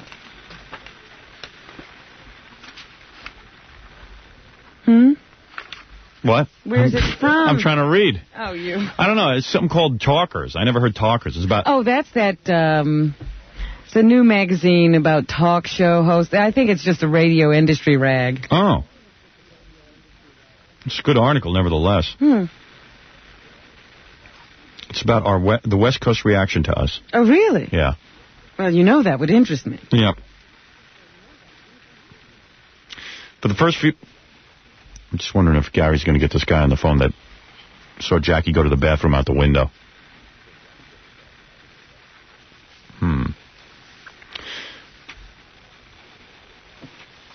8:09, 9 past 8 o'clock. Coming up on the show, we're going to do some news for you. I got to play you some of these movie clips. Gary pulled out some of our favorite movie clips. I want to see if you can tell what movie they're from. Okay. Going to test me. Going to test you. In fact, Gary, you should bring in the ones that you just did recently. But you'll know them. I know you'll know them. Yeah. You don't think he knows a movie I don't know. Right, so. But it'll still be fun to listen to them. Because they're really funny. Plus, it's good for people to hear because they never know what to rent at the video store. This way we'll tell them. Yeah. You know. You know what I rented the other day? Alice, Woody Allen. I like that movie. Yeah, that was really good. Did that get a bad review or something? No, it was just very quiet. You know, I don't even know that it was in major release. I thought it was going to be some boring kind of talky thing because Woody Allen's been getting like Ingmar Bergman lately. Yeah, he gets into that serious mood every once in a while. This thing's wild. Just when you think it's getting serious, it gets weird. It's about this lady, Mia Farrow, of course. Boy, she's lucky she met up with him. She's even talking like him now. Mia Farrow talks like Woody Allen. Yeah, she's gotten that halting, hesitating. What? I don't understand. What are you saying? I don't understand. If I ever become an actor, that's what I'm going to do. I'm going to just pretend to be Woody Allen. What? I don't understand what you're saying. What are you saying? Well, I don't know. I don't know what you mean. You know what? Woody Allen should just put on a wig and play that part. Well, I noticed that a lot of times he doesn't cast himself as himself in the movies. Right. He'll cast Michael Caine or Martin But you hear him Landau, talking. and they talk like him at that point. What? And this time it was Mia's turn. And I'll tell you something, even John Hurt was talking like Woody Allen, and so was the lead character, the other male guy in the movie. That guy Joe. I don't know what his name. What is his name? Joe Bologna. Joe Mantegna. Okay. Mantegna, La Legna, Dutch Sylvania. That's his name, Joe Mantegna? I think that's how you say it. Yeah, and she falls in love with him. He's not even a good-looking guy. But Woody Allen probably did that because he didn't want Mia Farrow making love to too many good-looking guys. But Mia Farrow really lucked out because, I mean, look at all the roles she gets. Really good roles. Yeah, he even got her... Didn't she win... did she win an Academy Award or she was nominated? Yeah, I mean, you know, and she... That would never have happened. Believe me, if it wasn't for him, my guess would be that she'd just be doing commercials like Sally Struthers, looking for, with kids with flies around their head. Don't you want to adopt a child? You know, you might remember me from back in the 70s. I was on Peyton Place. Maybe that was the 60s. She did do Rosemary's Baby. Right. That was that's her right. one big deal. She probably weighed about 210 pounds now if it wasn't for Woody Allen. That's my theory on her, but that's a really cool movie. Mm-hmm. So this woman, like, she's, sort of blasé about everything, and then all of a sudden she goes to this guy who gives you herbs. This Chinese guy who gives you herbs for everything that hurts you. Except this cool kind of herbs makes you invisible. Yeah, that was the best. Yeah, it was kind of neat. It took me by surprise. Now I'm watching some other movie that's pretty good. What? It's about this alien comes down to Earth, and his head explodes. It's called The Borrower. Really? And he's got to find a head that he can stick on his head. So this is interesting. Yeah, I know. It's kind of neat. It's by the same guy who wrote who made Henry Portrait of a Serial Killer. Yeah? Yeah. It's kind of neat. Well, not a lot of people know about Henry Portrait of a Serial Killer. I know. That's, to me, is one of the scariest movies I ever saw. It is the scariest movie I have ever seen. 50 times scarier than Freddy Krueger. But, it's pretty good, you know. You can see it's another low-budget thing from this guy, but it's kind of neat. He's a great filmmaker. Yeah. If the first one is any test. Because it's a pretty cool movie. The guy, there's a bunch of hillbillies. They see the guy land down from his rocket ship. So they go over to get into a fight with him, and the guy's head explodes, so they figure they killed him. So the guy walks over to check him, and even without his head, he grabs the guy's foot, rips off his head, and takes his head. It's pretty funny. Now I got to go home and watch this. Yeah, it's good. The Borrower. Never heard of such a thing. Well, it's not the kind of thing that pops up in real life. 813-92.3 K-Rock. Did you ever see the movie The Hidden? I think so, yeah. What's that about? That's the one where this alien presence inhabits people's bodies. It jumps out of one body into another. I think I've seen that. Oh, it's a great movie. What is it, Gary? I had to track him down. This is Jackie's friend Mike. Mike? Who's driving the car. All right. Supposedly that, Mike? Hello? You're on the radio. Hey, that's all right. Okay. Hey, Jackie, you maniac. What the hell did you do to me? Well, he didn't do anything to you. Well, Mike's finally able to talk about it. He's speechless. Oh, I see. He means about what did you do to me? About the actual incident. You know how they say that everybody gets their 1 minute of fame in life? Right. Well, this is like my 1 minute of fame. Well, Jackie's still waiting for his 1 minute of fame. So you're way ahead of him. How you doing, man? This is too much. So I got... Now, you and Jackie have not spoken in how long? Well, this is the funniest thing. The last time I saw Jackie in person was at his famous 4th of July party, which you showed up at. Yes. I think it was like 2 years ago. Wasn't it the worst? It was more like 5. Yeah, it's been a long time. Right. Oh, God. I remember you were talking about his folks sitting there sort of like statues in the garden. Yeah, in the lawn chairs. Propped up in the lawn chairs. Hey, Jackie, go over and say hi to my mom and dad. I was like, right. You mean those two people who are just sort of, like, are they breathing? Yeah, are they real? Yeah, I mean, they just sat in the lawn chairs. But you would just sit in a lawn chair, too, if your son had urinated on you. Oh, man. Listen, you got to tell me exactly. His mom is nursing a nice bottle of rye in the back of his car, and Jackie throws his bottle of urine out the window and hits her in the face with it. Yeah, you think what he did to you was bad. Yeah. Well, see, that was natural for Jackie. He didn't know what a bathroom was. Well, Jackie is the life of the party. And then afterwards, he's always like, when people are disgusted with him, he goes, you know, nobody has any fun. It's a party. You know, so it's like something's wrong with everyone else. Yeah. When he was throwing everyone in the pool and certain people were dressed nicely, they didn't want to be in the pool. You know, hey, man, what do they expect? No, they don't expect some nut. Things don't change, do they, Mike? I'll tell you. All right, but Jackie does it with an anger. He wants to get back at people. Yes. So, okay, so you know what I mean, Mike? I know exactly what you mean. Okay, so anyway, Jackie thinks this guy's kidding, but he's not. Hey, so anyway, you're driving in your car, right? Yeah. And I guess what there was a competing high school, some high school students from another high school, and Jackie wanted to do something rude to them? You see, it's more complicated. Mooning and sticking his ass out the window was like a very natural thing, and I thought that's all he told you. But he really told you what else he did, right? He did a harvest moon. Evidently, I never heard of this. Now, that's a harvest moon. I didn't even know it had a name. So you can verify that you were driving along in this car, and what Jackie pulled he says, hey, I'm going to moon, and I'm going to take a dump in the road? No, he just made, like, sort of that face that you make sometimes. Oh, so you're looking at the face. I was looking at him driving. So in other words... And I had no idea what he was doing. Oh. But he just let it go. Oh, and the only thing I remember is when we were driving along, some lady yelled out, hey, Baldy, with the cigar in your mouth, stick your head back in. Oh, no, but seriously, you mean, so he did this, and then you didn't believe it, and then Jackie wiped himself on your windshield. Yes, that was Jackie's signature. That meant that he really did it. And well, that's unbelievable to me. I'm going to be sick. I'm going to be ill. Oh, yeah. That's my man. Well, you've outdone yourself. Well, and you. I love. He's a beautiful person, but he's pretty disgusting. He's a sick man. He is a sick man. All right. Well, listen. Thank you for verifying that. Well, very happy to do it. Oh, I can belly. Very good. Thank you, Mike. Okay, Howard. Nice talking to you. Very good. Bye-bye. Bye. There's Mike, Jackie's friend. No, he told me about this. We were driving together, and we're in the car, and he starts telling me about it, and I go, of course, the wheels are going in my head, and I'm already writing it down to talk about it with you on the air. Yeah. And then he sees already that He realized that I'm going to be talking about this. All of a sudden, that light bulb came on. He goes, well, I told you about this a long time ago.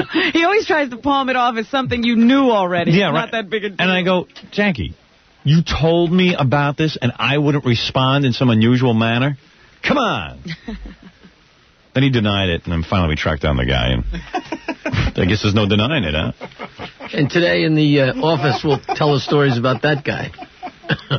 Yeah, Jackie claims he's got a lot of dirt on Wild stories on that guy. Well, okay, that's his business. Jackie's new thing is pretty funny, though. He tells these stories, and they're so outrageous. Yeah. And then he'll tell you another one, and you get outraged by it, and then he tells you that he was just making it up to see if he can get you outraged. I see. Okay.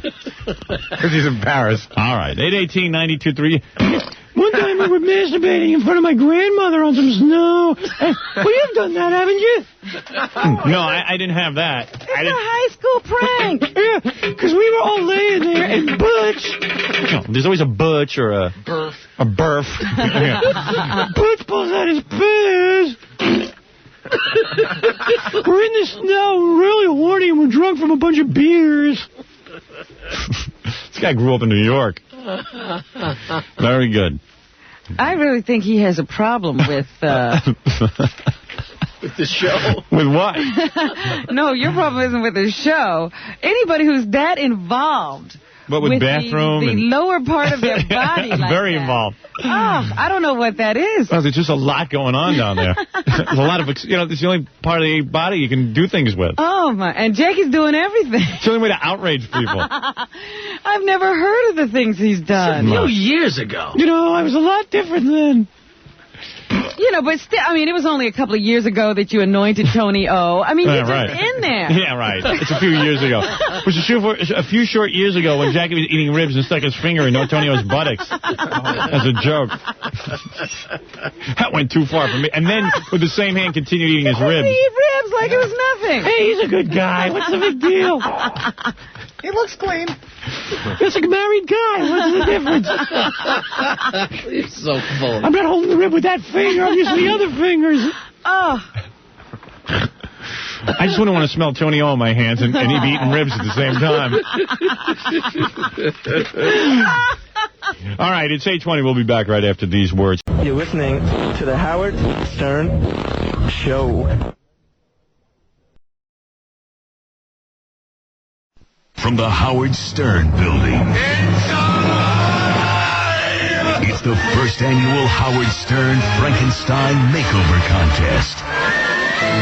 It's women who look like they migrated from the planet Ugly, all vying for a shot at a better look through science. Now, the host of the first annual Howard Stern Frankenstein Makeover Contest, a man who is a perfect 7, Howard Stern. I am, too.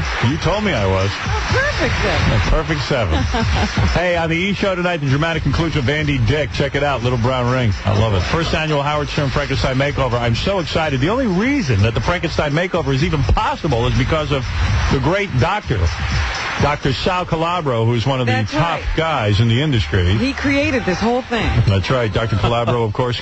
Thank you for joining us today. It's quite an honor. It's a pleasure, Howard. Pleasure to have you here. And Dr. Calabro, while not a judge himself, will be here to help us figure out what we can do with these women. We want to give it to the person who could most benefit, and he'll tell us what he could do. By the way, after the contest, remind me to tell everybody about the guy who's suing Michael Douglas, the actor. Okay. Did you read about that? No. Yeah. It says this guy filed a lawsuit against Michael Douglas. Why? He was a caddy. He says Michael Douglas got mad at him and shot a ball into this guy's nuts. Oh. And ruptured his nut. That would, I'd sue. That's what he says, but, Michael Douglas. If it happened. Yeah, who knows? I'll read you the whole thing. Right? What? They had to remove it. Yeah. They had to remove his nuts. Isn't that a crime? I don't know. All I know is he's suing him for like $158 million. I would sue for everything he's got. Well, whatever. Anyway, I didn't mean to bring the whole Frankenstein Makeover down. Yeah. All right, let's... And it looks as if Frankenstein is sitting on the panel today. Yeah, well, you know what? I always like to choose guys who are kind of like losers who never get to evaluate women. I always like to make these guys judges. Who's scarier? Dr. Calabro, could you make over our panel of judges? Is there any... Or is it hopeless? Exactly. Say no more, my friend. That's right. Silence speaks volumes. Dr. Calabro, of course, operates the Calabro Cosmetic Surgery Center in Philadelphia.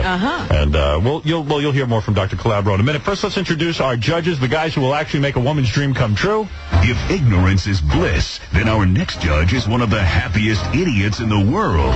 Here's him. Right, because women were never that kind to you, were they? Oh, they were kind, but, you know, if they want to know where it's at, I'm very uninhibited. I'll just tell them. You tell them where it is. Let's introduce... They might have been kind, but they probably didn't give him any sex. That's why he's so angry. Let's introduce our next judge, please. This judge is one poor, sorry bastard. He had sinus cancer and was left with a voice that sounds like he's got a vaginal sponge caught in his throat. Here's Joe Cancer. Joe Cancer, everybody. How are you, Joe? I'm okay. It's good to see you. Are you ready to evaluate women? Sure am. You sure am. And, Joe, are you going to make it through the program? I don't know. Joe had a little bit of a problem. As a matter of fact, because Joe has such a sad story. Get that mic close to your cancerous mouth, Joe. Okay. As a matter of fact, Joe had such a sad story that we got him a massage with a porn star. We even sent him to Vegas to hang with porn stars, go to a premiere. And what happened? Tell everybody. Well, near the end of the night, I ended up having a seizure and scaring everybody to death almost. Yeah, he had a seizure and missed the whole damn night. And you wouldn't go to the hospital, would you? No. In front of all the naked chicks and everything, you had a seizure. Yeah. You poor slob. That's a turn-off. It sure is. Let's introduce our next judge. This judge is our contestant's worst nightmare. Extremely brutal, rude, and insensitive. He points out ladies' flaws with a laser pointer. Here's Ralph the Fag. Ralph the Fag. Ralph, I don't think you're good. Thank you. Anyway, Ralph, you got to hear this.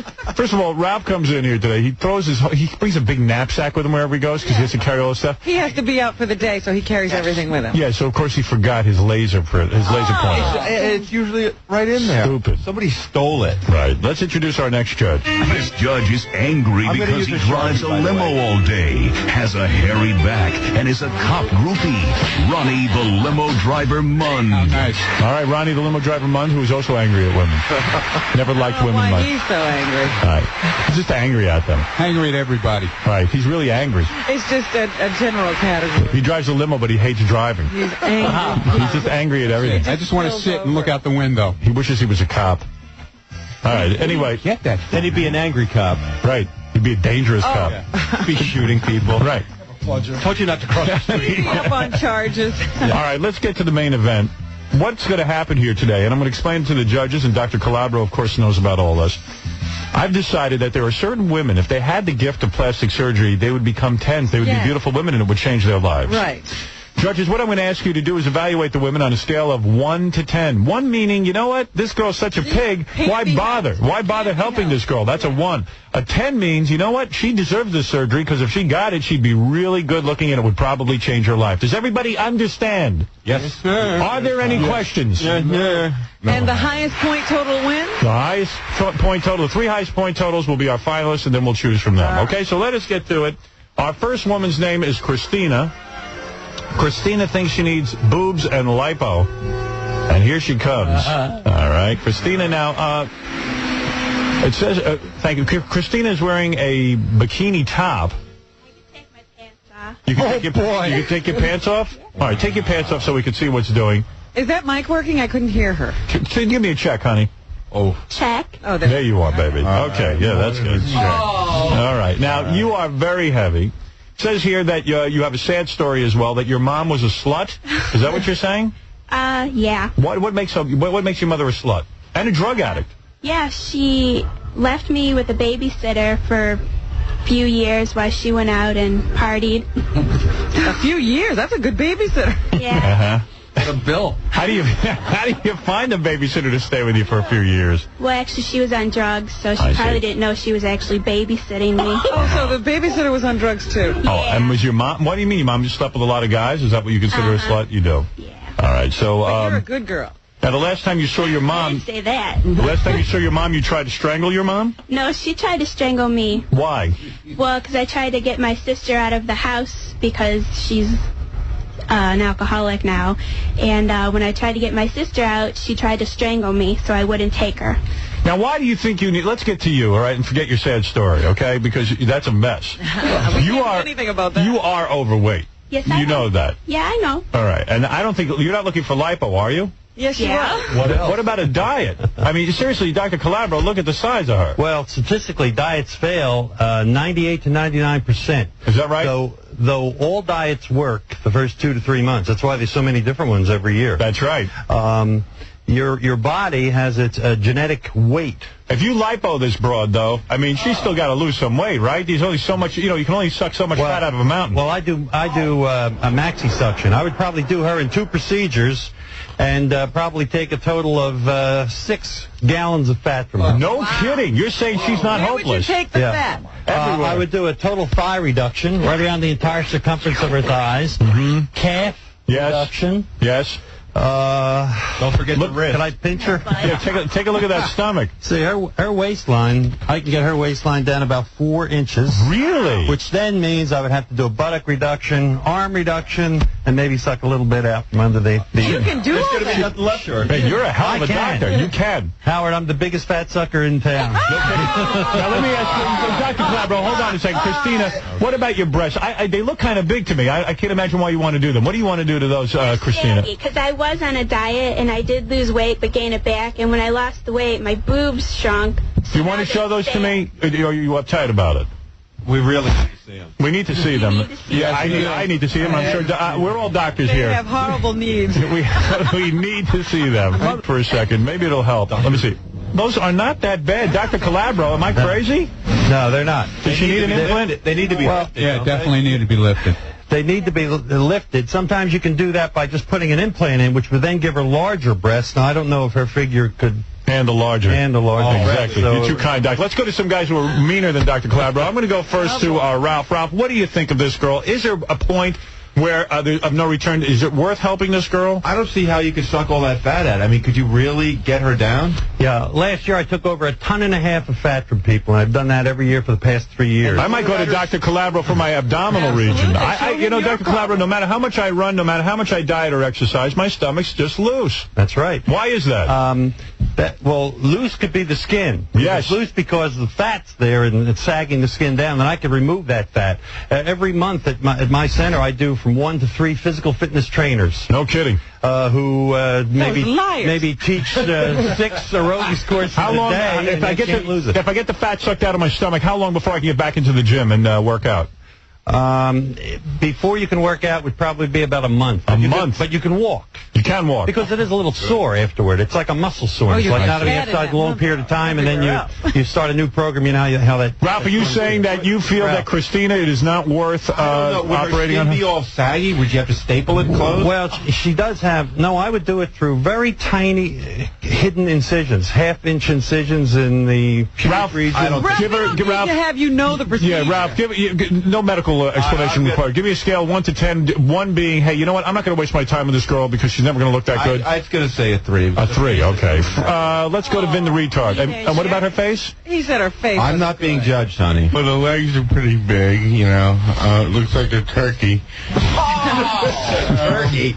Yeah. He's tough. And, she can definitely use something here. There's no 2 ways about it. And I'm going to give her an 8. You're going to give her an 8? You're saying that she's worth making over. You think that she'd be a hot piece of ass if you suck out all that fat? Possibly. All right. Very nice score, Christina. Let's go to Joe Cancer. Yeah, I kind of feel mainly the same way. I mean, if she can hit no else. 1 to 10, Joe Cancer. Go ahead. I'll give her a 7. A 7? Wow, these are very high scores. And Ronnie, the limo driver, what do you think? I would say... Could you turn around just for a second? No, all the way around. All the way around, honey. There you go. Ronnie likes to see the butt. I would say a 4. A 4, okay. Well, those aren't bad scores. If I could add, I would give you all the whole number. But, Christina, thank you very much, and let's see how you rate against the other girls. Thank you. Thank you, Christina. All of our women today want to get Frankenstein makeovers. She didn't need a nose job, though, did she? No, she did not need a nose job. I think you didn't make it great. I'll tell you the truth. I think you should go on a diet a little bit. You know what I'm saying? And maybe lose some of that fat first so Dr. Calabro isn't sucking all day. Yeah, Dr. Calabro will be there all week. You're not kidding. Yeah, but that's still within my limits, and once I remove it, it doesn't come back. Is that right? Yeah, there are a couple of rare exceptions. All right, let's bring in our next contestant. This is Alicia. Alicia wants boobs, nose job, and lipo. And here's a fact for you. What? Alicia had a brain tumor removed. Is that right, Alicia? Yes. Uh-huh. And you want this surgery very badly. I want it very badly. All right, you have scars from your brain tumor? I was hoping that I could get them revised by Dr. Calabro. I don't know if he does that or not. Revised scars? This guy does everything, believe me. Right, Dr. Calabro? Yeah, we do everything. Yeah. Yeah, but that wasn't in the thing. I thought we were not taking Doctor looks like he's going to scar cry. revision. You were in the hospital for 4 months, and your mother even had an affair with her boss, you say? No. No? No. Oh. Who took my his boss? notes? What? Your boss? Your mother had an affair. My boss, okay. This man who had been sexually harassing me for a year. Slept with your mother? He slept with my mother. Wow. In my private hospital room. In her room? Wow. While you were in the hospital having your brains operated on. And I couldn't talk because I had a tracheotomy. You knew what was going on? Wow. Yes. Wow. What kind of mother does that? A bad Not a very good one. No, all right. Well, you obviously, was this in the bed next to you they had the affair while you Yes, were... he brought a bed in for my mother to sleep in so she could ostensibly spend nights with me looking after me. And that's where that happened. Doing guys. And you couldn't say anything, right? She had a trick? No, I couldn't say Your mom did your boss in front of you? Yes. And she ended up looking after herself. Wow. Unbelievable story, Alicia. Wow. God knows. I mean, are we voting on stories? Yeah, well, that's all part of it. The story gets a 10. I'm going to go to Vin the Retard. Now, Vin, Alicia has a weight problem. I can see you're a little heavy, right, Alicia? I've lost 15 pounds in the last 3 weeks, and I think I'm doing exercise 4 hours a day. I think you could use a nose job. I can see a little thinning going on there, Dr. Calabro. Am I correct? Yeah, the tip of her nose has to be raised. Right. Probably would narrow the base a little bit. Looks like she has big boobs. I have C's, but I would like them lifted. All right, you going to show us those beauties, or are you going to? Oh, you are. Certainly will. You will. All right, let's take a look at those. I have huge areolas. You do have huge areolas. Do you do anything about that, Dr. Calabro? Yeah, they can be made smaller if They you're going to have them lifted. Dr. Calabro does it all, man. You are good. Oh, boy. Wow. Oh, there you are in your bikini, and you do have a scar on your stomach, right? What is that? And on the back, This is from the stomach peg. How about on your leg? What's that scar? These are vein grafts. Vein grafts. Wow, you are... Yeah, she probably had a shunt put in her brain. Let me see your boobies. Take off your top. Enough chatter. Okay. Those don't look bad, Dr. Calabro. What do you think, Dr. Calabro? They don't. I think that probably just putting implants in would take care of that. Elevate them somewhat. Yeah. All right. This We woman. see where the lipo needs to be. She also has what's called a duck shape. Alfred Hitchcock. She has a duck-shaped ass, right? Yeah. Look at See how that. this comes out? Yeah. There you go. Yeah, we see. Yeah, what am I, You blind? could have missed it. Stevie Wonder could see. All right. Let's go to our judges. Ronnie, go ahead. On a scale of 1 to 10, who, 1. You're giving her a 1. Oh. You're saying it's not worth the time and money to put into her? No. All right, Ralph?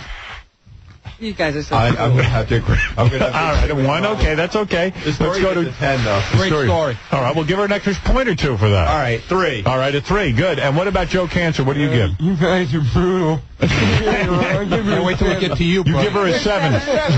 Yeah. Joe Cancer's giving her a 7. Not bad scores, quite frankly. Okay, that's Alicia. Thank you. All right, our next girl is Janine. She wants a boob job. She wants her thighs and buttocks done, and she wants her stomach done. Now, let me tell you something about Janine. Now, I'm looking at her like maybe she's right. Maybe with the proper work, she could be a real foxy broad. Yeah, we've got some possibility here. All right. Now, you're a single mom. You were a single mom at age 16. That's right. How old are you? I'm 31. 31. That should be taken into consideration. Right.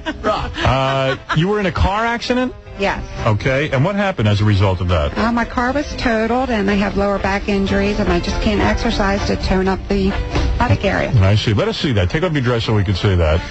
It's interesting, Howard, how she's covering her profile because she has a receding chin. You need to put a chin implant? Yeah, that could be fixed easily. Easily. So Dr. Calabro, you're saying put a chin implant in there in order to make her a little foxier? Yeah, and that would also balance her nose, I would think. She doesn't need a nose job. Not really, no. As long as the chin, once the chin is augmented... Her body doesn't look too bad. Now, what do you want to do? You want to have the fat sucked out of your thighs? Let me see. Turn around. Yeah, your ass has got a little bit of cottage cheese. She was once much heavier. Yeah.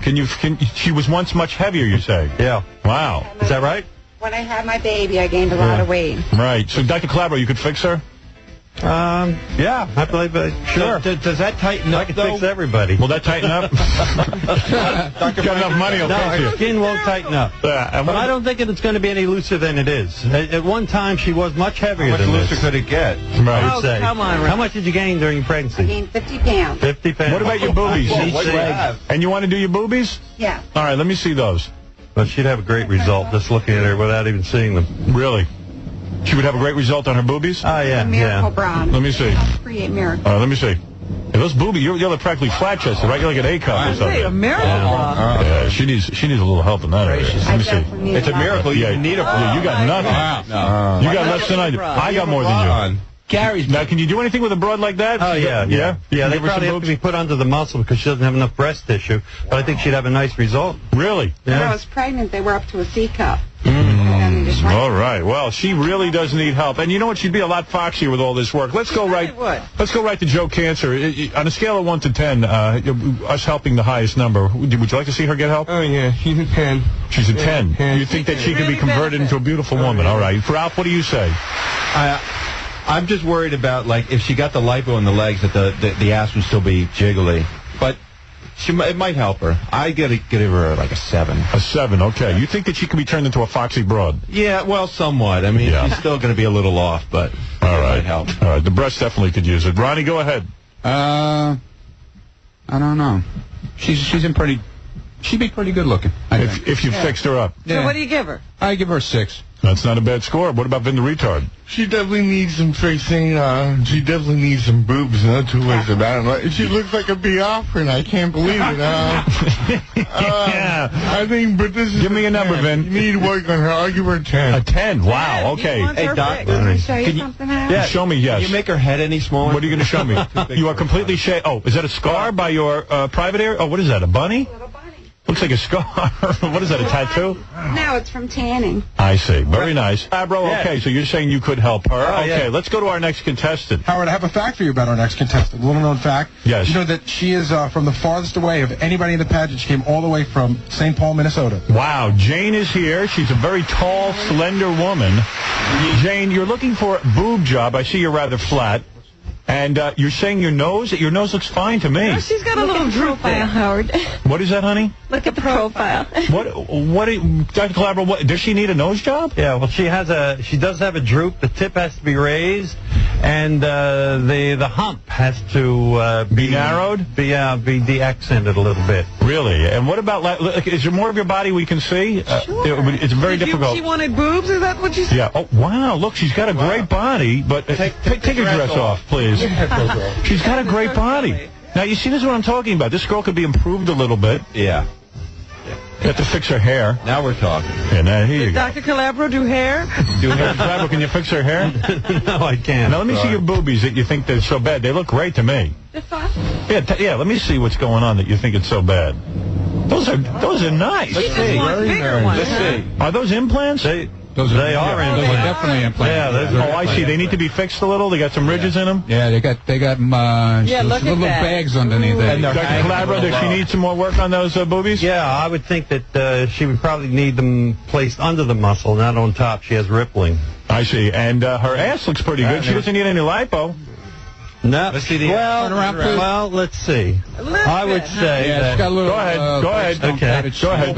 A little bit. Go ahead. I would say that if we did the upper inner thighs, you just stand up. Let's show Howard. You would suck a little fat. Face Howard, clearly. Well, she could be this area here and this area here. Right. I think if you made her leg like that. That's great. Yeah. She'd look like a Barbie doll. Right. Not bad. All right. Let's go to our judges quickly now. Judges, I give her a 9. A 9, because if you did a couple of improvements, she could be a real foxy broad. She's foxy right now. You like her the way she is? Yeah, I really do. All right. Yeah, I don't think she's bad at all. Let's go to Joe Cancer. What do you think? Yeah, I give her a 9. A 9. You'd like to see her get a nose job, a little lipo, and maybe some new boobs. Ralph? I'm going to give her an 8. She needs the lipo, the nose job, fix the hair. Right. Lose those ugly shoes. Right. You should have worn heels. Your legs would have looked better. All right. And let's go to Ronnie the Limo Driver Mund. She looks pretty good. She needs a shot in the mouth, the collagen. Right. Oh, what about that? The lips, huh? Yeah. Does she need lips there, Dr. Calabro? What do you think of her lips?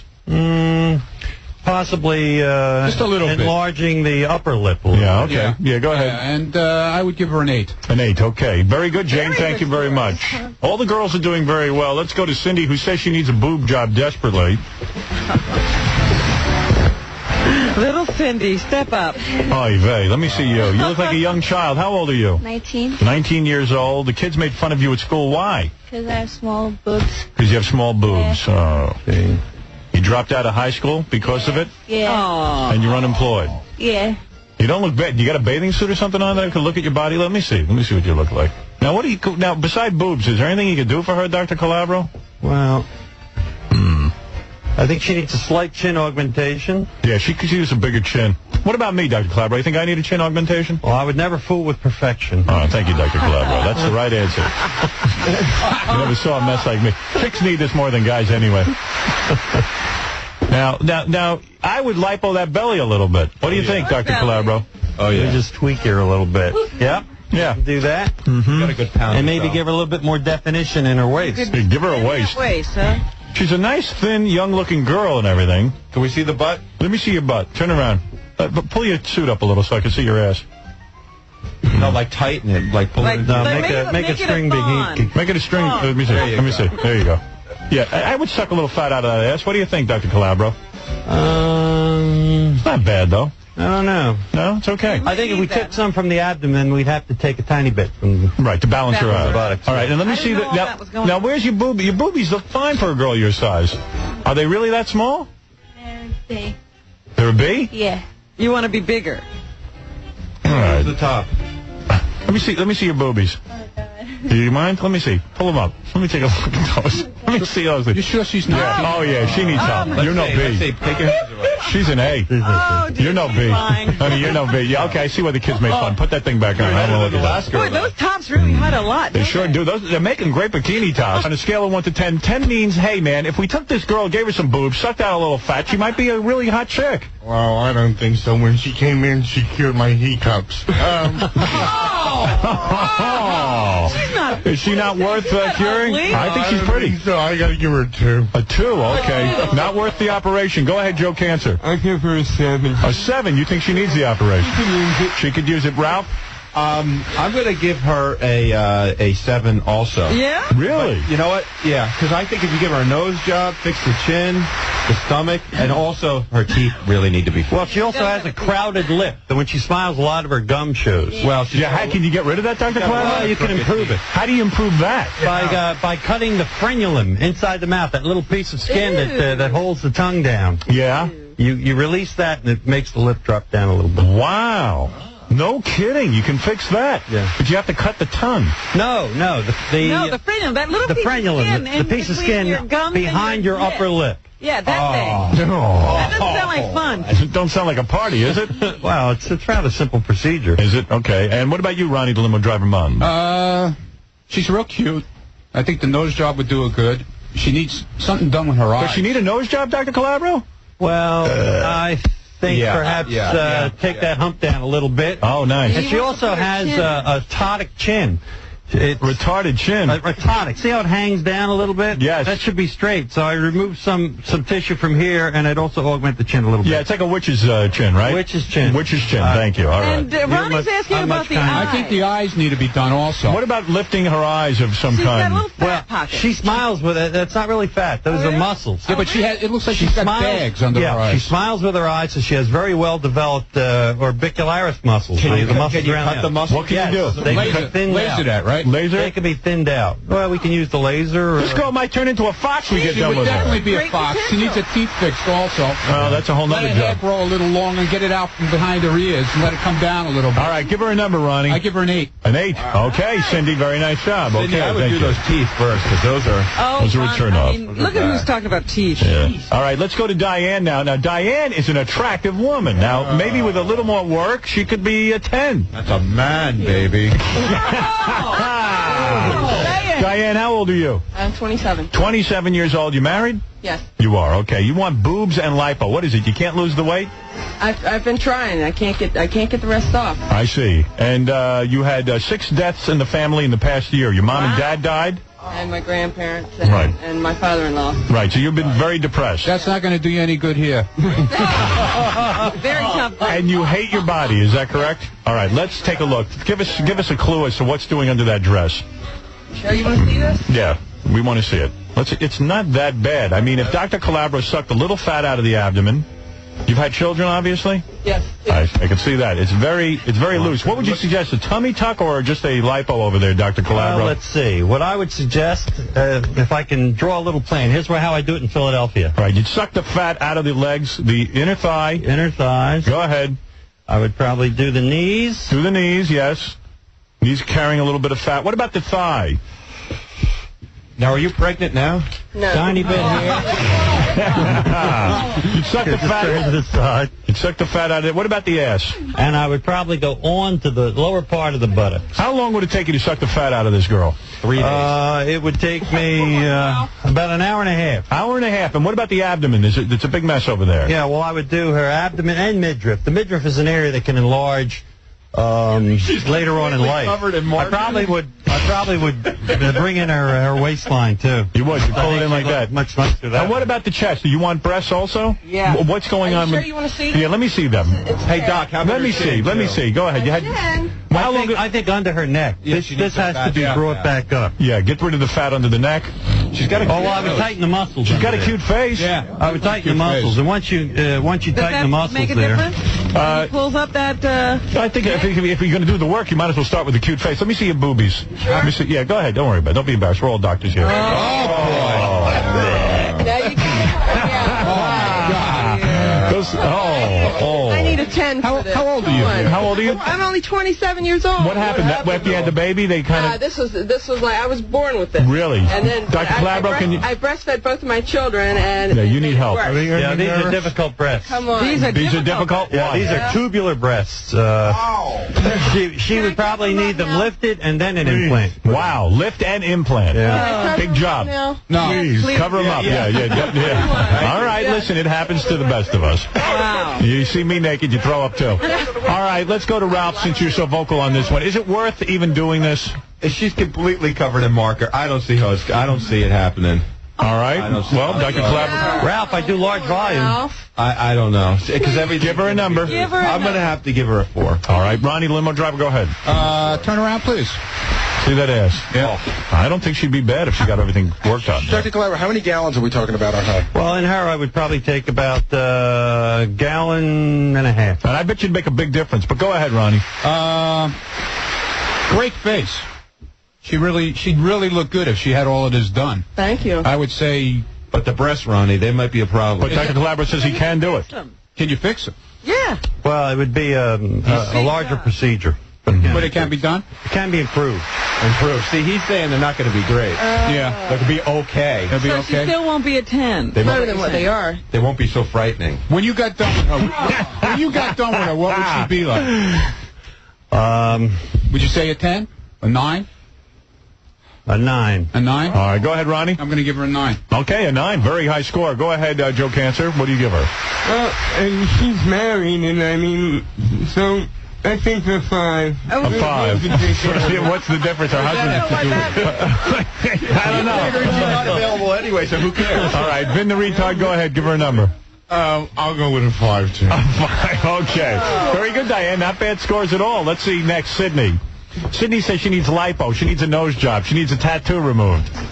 She, during a magic trick gone wrong, she cut her hip deeply where the magician could not put The magician could not hear her scream. Oh, dear. You mean he really cut her when he was sawing her in half? He was supposed to saw you in half. I was in the box, and he was supposed to saw me in half. Right. And the latch didn't work. The latch didn't drop. And he sawed you. And he started. And he couldn't hear you. He thought you were joking when you were screaming, right? Well, I wasn't supposed to scream. He couldn't hear me probably because of the music. I see. So what happened as a result? So I had a scar, and I went to a plastic surgeon, and he said that he could make a smaller scar if he did an abdominoplasty, and it would also smooth out where I had my son.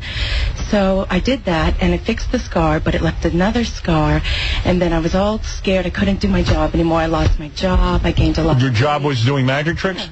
So you were a thin girl at some point. You mean you continued after that accident? No, I didn't. Now you're a very heavy girl, right? Yeah. Okay, and you used to be the magician's assistant. Right. You must have been gorgeous. I mean, you must have been very thin. She has a beautiful figure under this fat. Oh, yeah. I have a great figure. All right, let me see what you got here. I mean, show us something. Yeah, look. I have, I work out all the time. I've been dieting. Really? I've lost about 25 pounds in the last 5 weeks. You got a lot of weight on. Just take everything off. I have a great figure. Let me see your boobies. I have great boobies. You do? Yeah. Do you need those worked on at all? No, not at all. Right. You want a nose job.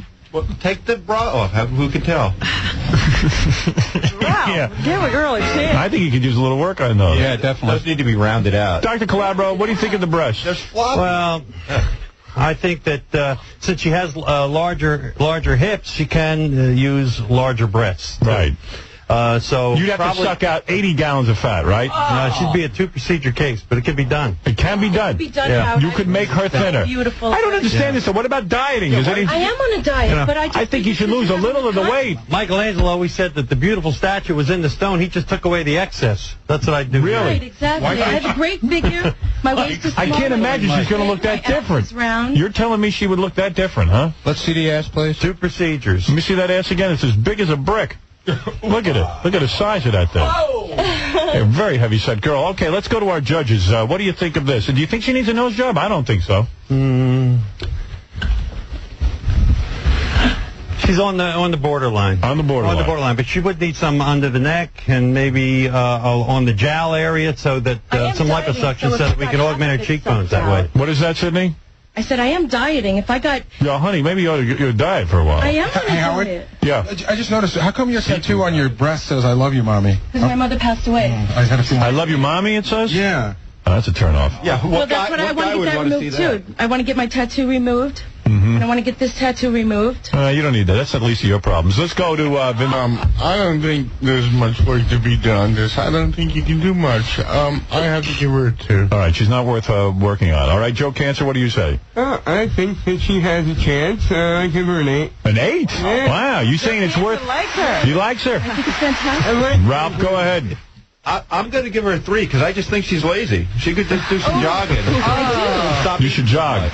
Rob says you should jog. Get a 3. You're lazy. Yeah, Ronnie the limo driver, go ahead. I give her a 4. Okay. A lot of the guys think you could just jog and get into better shape. But okay, not bad scores. Not bad scores. These are brutal. She doesn't really need that much surgery. All right, here's our next contestant. She's a girl named Sammy. Yeah. And Sammy is a cute little package. Yeah. She doesn't look too bad. She just needs some boobs. And you say you need lipo. I don't see it. Where, in the hips? Some, little let's see it. marks on the side. Let's see it. Just take your clothes off quickly. These guys. Oh, Ralph does. Get it off. Yeah. You need the boobs. I don't know. In your clothes, you look like you have boobs. Let's see. You're taking your shorts off. And she has really bad hair. I mean, are you from Pennsylvania? No, Connecticut. You must be from Jersey. Yeah. No, Jersey or Connecticut. Yeah, you need to grow out your hair. Oh. They're doing bad hair in Connecticut? Yeah. Nice eyes, though, no? She's got a nice face. She's got great eyes. Oh, I see. She's carrying some fat in the abdomen. She's carrying fat in the hips. Fine. Yeah. Are you married? Yeah. Yeah. And you got kids? No. No. All right. Well. Geez. Leave the shorts down. Put your shorts down. We got to look you over. Now, you need to have the fat sucked out of your waist. I can tell already. I'm learning from Dr. Calabro. That's right. You need your hips done. Yeah, you need work done. What about your boobies? What do those look like? A chin. Yeah. Give her a chin, Dr. Calabro. Yes. And a little liposuction under the neck and on the jowls, too. That would accent her cheekbones. Right. What about your boobies? Let me see those. Let me see that. Yeah, let me see those. Hey, we're all doctors. Don't even be uptight, please. Nuttiness. Yeah, those aren't that bad, are they, Dr. Calabro? No. You can get a good result with those. Oh, yeah. They look good. Let's see. What are those, They look B's? good when he was done. What are those, A's or B's? B's. B's? What can you turn those into, D's? If she wanted, it might be a little. That might be too big a size. C, right? A C would be nice. A full C. Nice Full C. Full C. All right. Lift them up a little bit. Well, a larger implant would tend to lift them, yeah. Okay, let's go to our judges. Ronnie, you're very vocal on this. What do you think? Is she worth taking a makeover? Turn around for a second. This way? Yeah, let's see the butt. Yeah, you got a big tuchus. Yeah. Yeah, you need a lot of fat sucked out of that tuchus. That's an hour job right there. No, that's easy. That's an easy tuchus? Yeah, and she'd see the improvement the next day. Really? You would take that down? How many inches that ass? Well, you have to maintain. She has a nice feminine curve. You have to maintain that nice curve. And I would... you got a bit of sucking to do there, brother. I would bring it in like this. I see. Bring it right in. Side view. Oh, that would be a big improvement. But maintain the curve. Why don't a couple of you girls go to the gym and work out a little bit? What's the matter with you? Run in place. She's got a real cute face. Yeah, go ahead, Ronnie. She'd look really good if she got worked on. All right, give her a number. I give her a 9. Go ahead, Ralph, give her a number. 9. Can you pull your hair back a little bit so I can see the face? Yeah. Can you give her something to give her some cheeks up? Yeah, I said I would do a chin implant. I would do liposuction under the chin and right from the cheekbones down, and that would accent her cheekbones. All right, go ahead. She needs give her a 7. Go ahead, Joe Cancer, give her a number. Yeah, I give her a 7. Vin the Retard, give her a number. I give her a 9. I really think they can work into it. Nice numbers. Yeah. Nice numbers. All of a sudden, I was very surprised. Yeah. I didn't think Sammy would get your attention, but okay. Here's Christy. Boobs and lipo on the right hip, she says, is what she needs. Her boobs are very saggy and her hips are not smooth. She had surgery 5 years ago. For what? And she's not happy. What was your surgery for? Lipo. Lipo? 5 years ago you had lipo? Oh, you did, and you were not happy with the result? No, I see. The right hip. Let me see. Pull down your dress. Let me see what's going on underneath there. You've got a nice abdomen. Your body looks pretty good. I don't know. Oh, I see. You're carrying a lot of weight in your hips. Is that right? Doctor, could you take the hair off her butt? Oh. Let me see. Turn around. You have hair on your ass? Yeah, a little fur. All right. You could shave her down? I don't see any hair on your ass. That's you got sunglasses on. That's right. Well, she has a nice figure under there. I would do the outer thighs and go on to the buttocks a little bit here. Okay. And what about her boobies? And I'd hit that stomach again, too. I would do this little triangle right here, too. That would give a nice heart-shaped buttock. Really? And what do you think about the abdomen? Did you just suck about a pound out of there? I don't know about a pound, but... All right, and what about the boobies? Abdomen's pretty good. The inner thighs, have to do the inner thighs. I would do the inner knees. Anybody keeping track of these scores, Gary? Yes. Good, all right. Because I figure we'll just take the highest one and give them the... Did I break your chin? All right, what about that boobies, Dr. Calabro? Oh, I'd have Does she need it? Have to get a better look. Let me see. Give us a look, will you, Christy? Do you think you need it, Christy? I'd like them to be forever perky. Let me see. Face me. They're not horrible, but I think they should be bigger.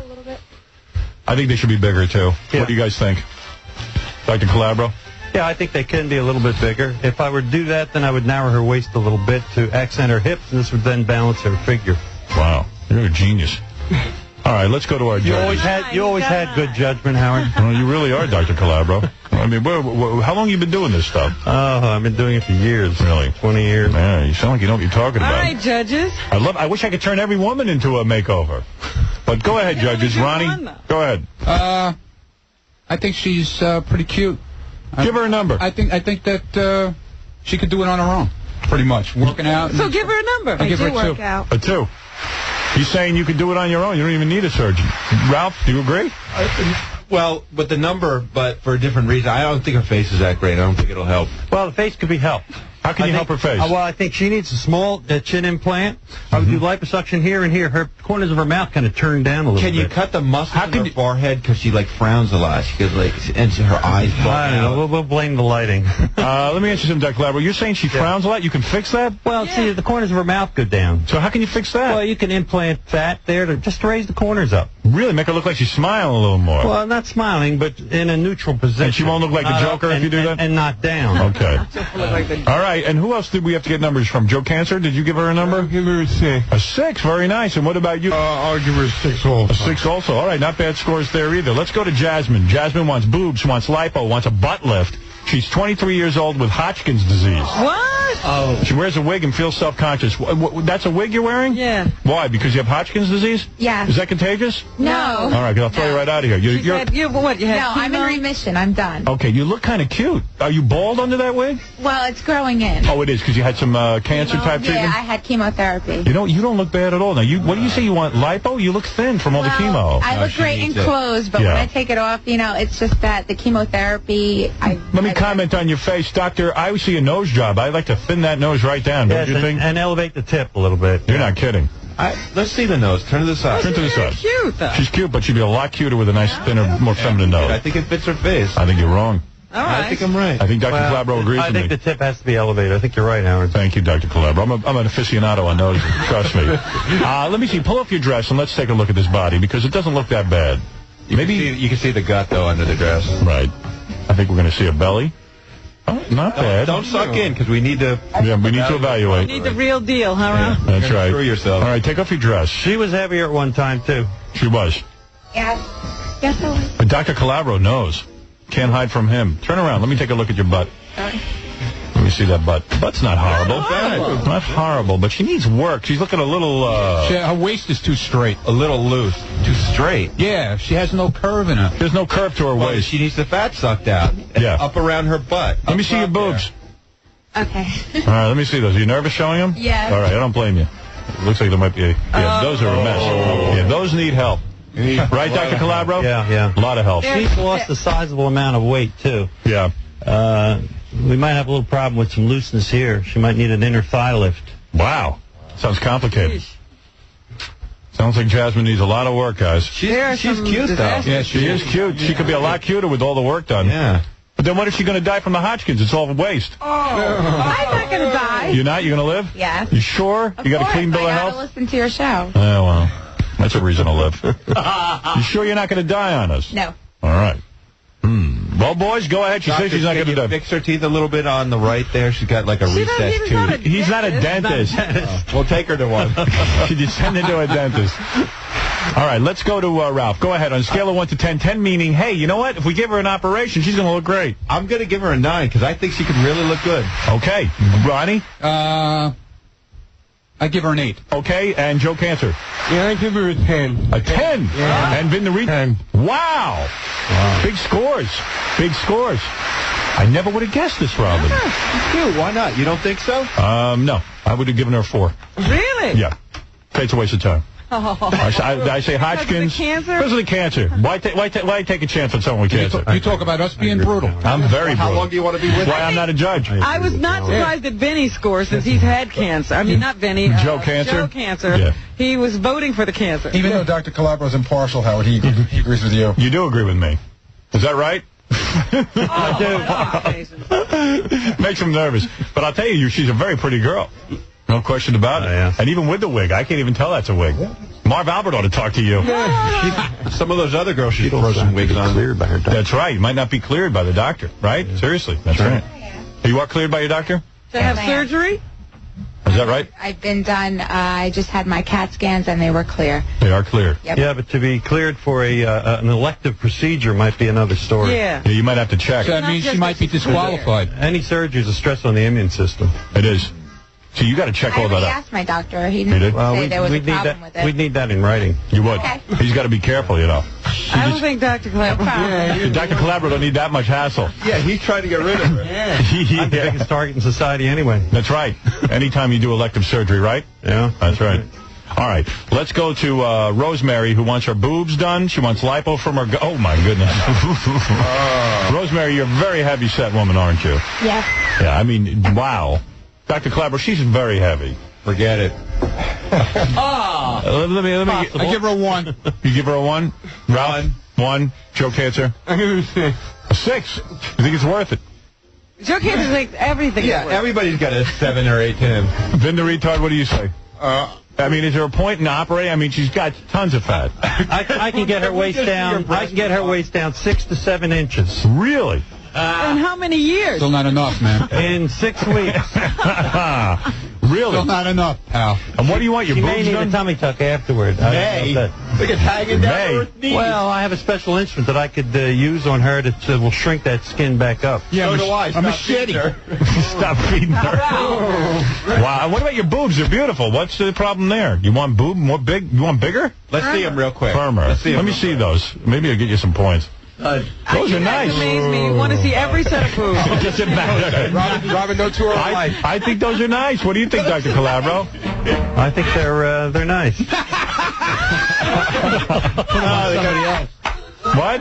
I mean, do those need work? If you put implants in, too big to make them. I think they'd be too big for her figure. They need to be taken down? All right, I think they have to be taken down and then maybe consider it. Wow, that's a lot of work. She needs hair. She needs the fat under her chin. It's a lot of work. Howard, Too much work. I think we're waiting for a vote out of Vin. Vin, go ahead, Vin. I think waking up to her every morning, I wouldn't need a cup of coffee anymore. I gotta give her a 1. A 1, okay. Thank you, Rosemary.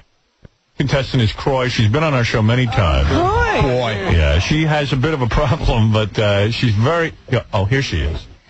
Croy is very beautiful. Croy is Bride of Wildstein. Good morning, everyone. Good morning, New York City. What is the red towel on the head? Croy. Hold her brain in. Croy, you... Smear. I had my eyes, throat, nose checked in a mammogram. Oh, great. She's giving her medical clearance. I just want you to know that you can evaluate me. Oh, okay. Thank you. All right, Croy, you want what? Your boobies done and your stomach? Oh, Howard, please don't do this. Sorry, take off your clothes, Croy. You just washed your hair?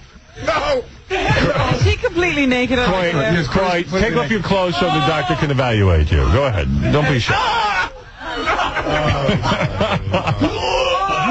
That's not horrible for a woman of her age. Could you turn around? Turn around, Croy. Let the judges see. Oh, my God. That's good. Oh, my God. Oh, my God. Oh, my goodness. What do you think? Let the doctor talk, please. Oh, my God. Fruit everywhere. Oh, my God. All right, come on. Let the doctor talk. Well, no one is beyond help. Please, guys. Go ahead. Well, I think that she would look better with liposuction. She has a certain looseness to her skin that is not going to be helped. Is that because of her advanced age? It could be, yeah. How old are you, Croy? How old are you, Croy? I'll be 27 on September. 27. That's a rough age. All right. And, Croy, your breasts need work, right? Actually. Yeah. The thing that I saw that impressed me the most was a girl had her waist so accentuated that it was beautiful. I think the doctor's digging, Howard. Howard, he really is a doctor because he doesn't turn away. I mean, he's evaluating. He's looking. I have bilateral blepharoplasty, and I'd like you to fix my nostril. Okay. Because I broke it. You think that's it? With a nose ring. And bilateral, what does she want? Blepharoplasty. What is that? Eyelids. Oh, eyelids. Wow. I would like to be glamorous. At 27, you need an eye lift? I dig her outfit, though. Croy, it might be time to be honest with the doctor about your age. I know you like to say 27, but maybe you ought to tell him the truth, and then therefore he'll... That's my life. That is your life. Okay, all right. Well, then in that case, we'll keep that a secret. Well, there's no secret about it. You are 27. The year that I was born in blood is 1944. Oh. But she was born in 1927. No. She can't be 54. Do you believe that? Is No. 1970. Because all right. Now, Croy, you are the woman, of course. operated. I was fugitive, criminally hurt. You were a fugitive? My life is prefabricated. It is. Just like your body. No, my body is reality. What do you mean your life is prefabricated? You never told me this before. I came from subconscious. You were in the jail for a while? No, subconscious. No, she came off a spaceship. She had a lobotomy. Croy, you're saying... Does the doctor take into consideration, the mental stage of the patient? She would need psychological clearance. She would. I've been healing myself. Would you say that to me? Yes. My health is excellent. Yeah. That's very sexy. Could you put the roll back on, please? I would like to be glamorous. You would like to be glamorous. You are glamorous. Even if you don't get this, you don't hardly need it because you're so glamorous. All right, so Croy, you're saying to us today you would like the operation because you want to be glamorous. No, because I'd like to be corrected. Yes. I have never had the opportunity to be cosmetic since I've been hurt. Yes. And I'd like to be lovely. You'd like to be lovely. Well, I think all the women here would like to be lovely, and I think that's correct. Okay, let's go to our judges and see how you do. Ronnie? I think she's lovely, but I'm going to give her a 0. 0? You're saying you don't want to give her any points? I think she looks good with her clothes on. Just stay clothed. You say that she looks so good that there's no need for it. That's a neat outfit. That's interesting. That's good. You like the way she dresses and everything else, that she looks glamorous already. Interesting. All right, Ronnie, go ahead. I feel she's lived her life already and give a younger girl a chance. I give her a 2. A 2, okay. And what about you, Joe Cancer? Oh, for respect alone, I gotta give her an 8. An 8 just because she... Wow, an 8 just because she took her clothes off. All right, so you got a high 8 over there. Very nice, Croy. Okay, very good. For your time. Thank you for your time, Croy. All right, well, there it is. Those are all our women contestants, and I'm trying to figure out who won. I guess we have to... who's got the score? I can probably get that for you pretty quickly, Howard. All right, we're going to get a chart. We're going to find out now who won. I say Jasmine. Who gets I think Jasmine won. You think Jasmine won? Now, Dr. Calabro says he's got to talk to her doctor and make sure that it's okay to work on her. Yeah. And you have to have a runner-up. Yeah, I like Jasmine. All right. Our second runner-up, in case Jasmine, for some reason, Dr. Calabro says, hey, you're not healthy enough to get this operation. My doctor, it's not a problem. All right, we will talk to your doctor. But our second runner-up is Jane. Where is Jane? Come on in. Jane from Minnesota. That makes sense, because Jane is nice and tall. Yeah, really. And she had a very nice body. She had a good body, but she needs a little work. Wow. A little bit. A little bit of work. And then there was Jasmine, who, quite frankly, looks pretty good, but with a little work would look great. But the problem is she has the Hodgkin's disease. I don't have it anymore. Well, how long have you been clear of Hodgkin's? I had it. I don't have it anymore. How long have you been clear of it? I just want to hold on to my youth. You know what I mean? Answer the question. How long have you been cleared of Hodgkin's disease? Oh, last Friday. No.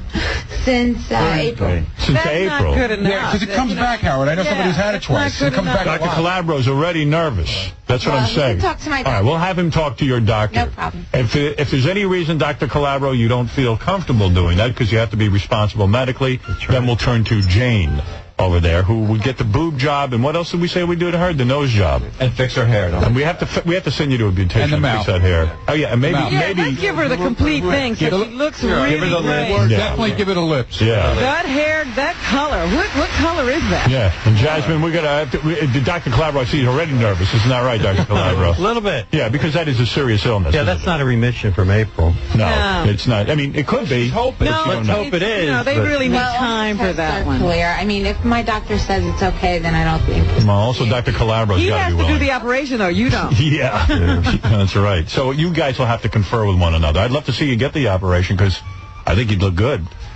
But either one of you. I can advertise How old is for she? you. Yeah. How old is she? How old are you? Yeah, but you won't might not last long. Anyway, I want to thank all our ladies who were very brave to come down here and be evaluated. I thought a lot of you did really good, and I think a lot of you would be helped by this operation. Unfortunately, I only have one operation. Congratulations to the two girls who are the finalists here. Let's hope Jasmine's okay, cleared medically, and that Dr. Calabro feels comfortable doing the operation on her. But if he doesn't for any reason, Jasmine, you're just going to have to deal with that. Because, you got a special circumstance. But once again, our judges have been brutal. That's exactly what they're supposed to be. Women want to know what we think of them, and we tell them. I can't believe the results. I can't wait to see the results. I said I can't believe the results of this contest. I really am surprised. I thought Croy was going to win. Who did you think was going to win, Who did you think was going to win? Well, I thought you disqualified Jasmine because of the problem she had. Because you're brutal. Well, why didn't you give them both the surgery You got then? sympathetic when you heard cancer. No, I didn't. They're not doctors. It's not their job. They just go on for looks alone, Robin. I personally would They have don't gone want to with. waste the job. I personally would have gone with either Jane or Jasmine. I would have. On looks alone, but Yeah. she has a special And body. circumstance. Right. Yeah. Yeah, but she's in remission. No, she's not. Yes, she is. Robin, you're a nurse. Is that counted as in remission? Not at all. All right, so we got a lot of checking into this. And Dr. Calabro, let me just tell people that if you would like to consult with Dr. Calabro, it's 215-232-8200. And he has agreed to do this to the women, the complete Frankenstein makeover, and I thank you for that, Dr. Calabro. It's my pleasure, Howard. We'll be doing updates, Howard. Yes, we will. As each process finishes, the woman will come up here and we'll see how she's doing. Wow. Yeah, I can't wait. That's going to be really good. Some people had to lose. You knew there would only be one winner. What can I tell you? There were a lot of you. All right, and congratulations to Jane and Jasmine. And there it is, the Frankenstein makeover. Thank you. I can't do myself. He's fine. He's handsome enough. Rep, you don't have to insult everyone. Yeah. No, but it looked great. He just had his neck taken in a little bit. Oh, plus he needs a little bit under the eyes, too. Doctor, have a contest for me. Doctor, take your clothes off, will you? Let's evaluate you. Thank you. Right. I mean, think about the stuff Sal said to him. Like first of all, he goes, used urine. What's opposed to unused urine? And a letter of authentication. Who's authenticating it? Milton Berle's family, I imagine. Milton Berle's stamp of approval. Yep, that's Milton's. Yeah. Yeah, it's too much. That is a great call, man. Oh. Yeah. Yeah, that is great. Mm-hmm. You know, so where do I begin? Shit jokes. All right, let me talk to you about this Tradio call. The boys were at it again. I'm going to shut up. Sal and Richard. This is pretty amazing. Sal and Richard. This is a religious station that has a Tradio. Evidently, Tradio is something that's just all over the world. You know what I mean? I didn't realize it was so big. So it's like a Christian radio swap and shop type kind of thing. And the boys, I guess, called in all morning, leaving like messages, and they got like 1 million fake items and crank names on there. Listen to this. And I guess the hosts of the show are completely clueless because they read everything. Oh, that's great. By the way, the show's theme is the Andy of Mayberry theme. Yeah, look at how they jazz it up. And quite frankly, you start hearing the Andy of Mayberry theme, I don't know, I guess in the South, if I'm black, I'm running the hell out of the room. I mean, you know what I mean? It's like... Yeah, that's definitely not... They may want to trade me. Yeah, right? That's not... Do you hear that? Like, I obviously got off the road at the wrong exit. That and Charlie Parker on the sax, that's a square. I mean, Andy of Mayberry... You know, we used to be like this wholesome show we'd watch as kids, but now it's kind of weird. Yeah, but notice there were no black people in it. Yeah. He's my kind of nigger. All right, here we go. Let's start again.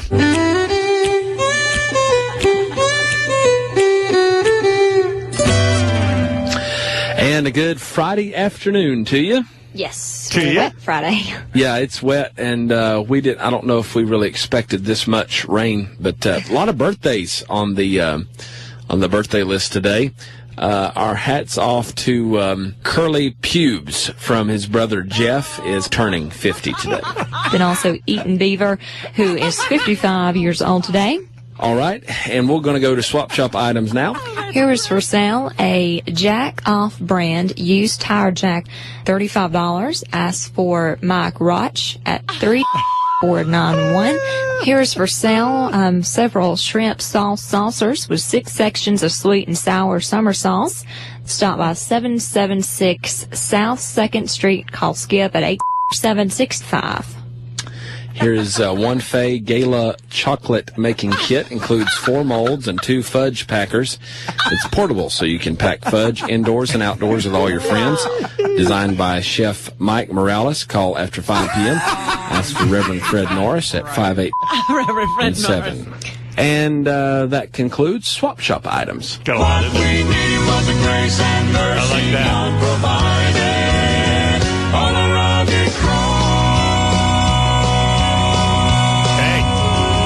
Exciting. Johnny Damon's on the phone to discuss Gary's pitch. I won't keep him long. Johnny, hi. Welcome to the show, Johnny.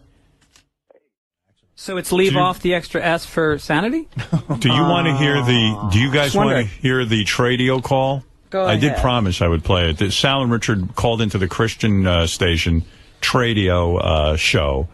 And they did manage to slip in a few names via email. And let's listen. Evidently, they don't actually read these things beforehand or have any clue what's going on. They're flying by the seat of their pants. Yeah, this is in addition to the one yesterday.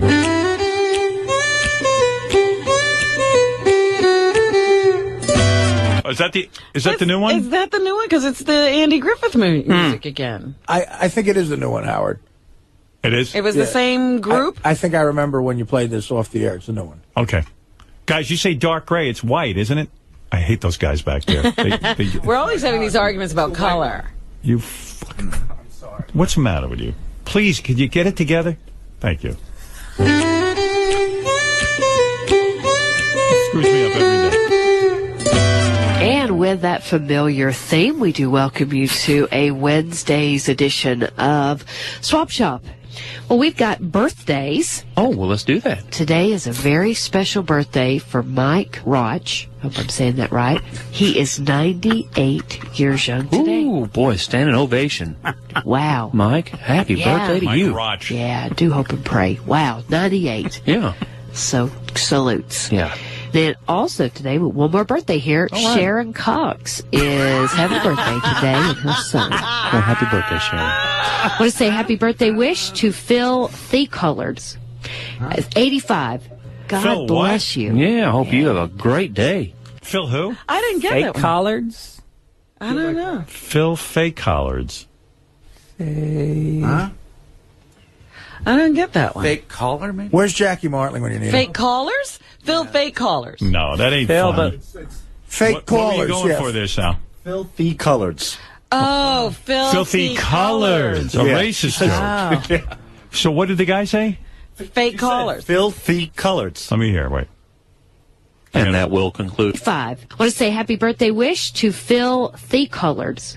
85. She's got a cold, so it doesn't sound... Yeah, I Yeah. hope you have a great day. How do you spell Filthy Collards? It's Phil, and the last name is TheeCorlCollerdz. I love how Sal thinks that's such a common phrase that we all would have just DZ. immediately gotten. DZ. Yeah. Had you DZ. heard boogie before? What's that? Had you said boogie before? No, I've never used the word boogie. Were you familiar with its... No, not like that. No. So it's Filthy Collards. Right. And what else? Sharon Cox. Sharon Cox. And Mike Crotch. Mike Crotch you used on the first one, too. Yeah, we did. Well, because we sent in an email, and yeah, we did it. All right. Yeah, you're Well, I a was regular just Albert gonna- Brooks. I was just going to say she was questioning her pronunciation on Mike Crotch, but she got it perfect. We originally had Filthy Coons, but she didn't pronounce it right. Why are you so racist? We're not. Why It's- do you hate black people so No, much? oh, no, not at all. It's not that. You like black people? Yeah. Oh, How you often We have you had the said Spanish. We had filthy colors? We had greasy spicks, and that. Why didn't- do you hate Spanish No, people? not at all. All right, get out of here. It's a I'm test. done with you. It's a In front test of on Les psychology. No It's Nick just Oh, he's doing a study. Thank you. yeah, Thank you. to see what we could get away with. Did you hear the first one he did? Yeah, I thought there was a couple. Well, no, it was the one where he got all these names on. I honestly, I am in awe sometimes of what the work ethic that Yes. Sal has. I love Sal, but he you know, he has to rein him in. But mixed with the mentality. That's what's great about it. And a good Friday afternoon to you. Yes, To wet ya? Friday. Yeah, it's wet, and I don't know if we really expected this much rain, but a lot of birthdays on the birthday list today. Our hats off to Curly Pubes from his brother Jeff is turning 50 today. And also Eaton Beaver, who is 55 years old today. All right, and we're going to go to Swap Shop items now. Here is for sale a Jack Off brand used tire jack, $35. Ask for Mike Roch at 3491. Here is for sale several shrimp sauce saucers with 6 sections of sweet and sour summer sauce.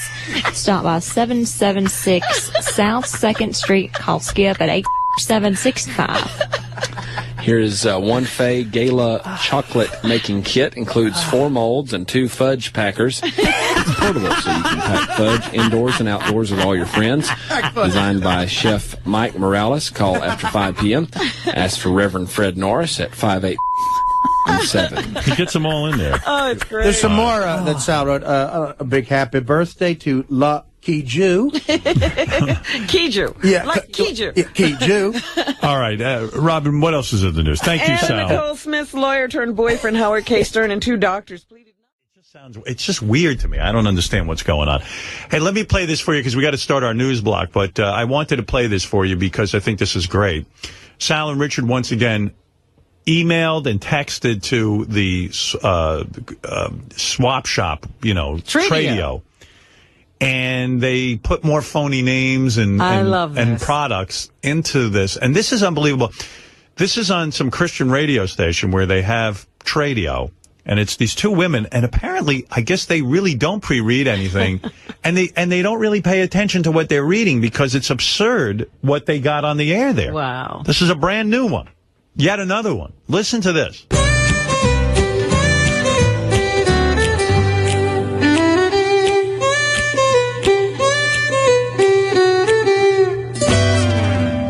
And welcome back to the second half of Swap Shop on this Friday. Here's a 76 Chevy truck, four-wheel drive, needs some work, make an offer. 5-2. And this is what your boys need. 2 Australian baby ducks. Oh, my word. And 1 exotic jungle bunny imported from Nigeria. Oh, wow. The jungle bunny is known to be feisty but can be trained. They're just looking for a loving home for these animals. Call after 2 o'clock. Tom or Tracy at 584. I know so many moms that would love to have that for Mother's Day. Yeah, the baby ducks and an exotic jungle bunny. There you have it. That would be cute, though. And we have got some folks that have got, I have no bukkake sauce. That's what they say. It's all natural. You can find out more. They've got some of this for sale at 5874. Okay? And some folks just are willing to share a recipe that they have for blumpkin pie, which is blueberries and pumpkin. I would have guessed that. You know, if I'd have thought about it, it makes sense. Blumpkin. Blueberry and pumpkin. That sounds good together. They say it's a fun recipe, and they'd love to share it with you. You can call Diane at 4524. We got a bathroom faucet set by Golden Shower. The Golden Shower streams warm every time. So I guess that's a kind of a brand. Call and ask for Denise at 5864. Now this, folks, you need to listen to this. I'm kind of reading these as I get to them. I haven't got to preview them. But there is a contractor in the area that's going to be dropping loads of dirt today at the quarry. How cool is that? Sign me up. If you need a hefty, fertile load for your garden or your yard, come by. Oh, wow. And that's today only.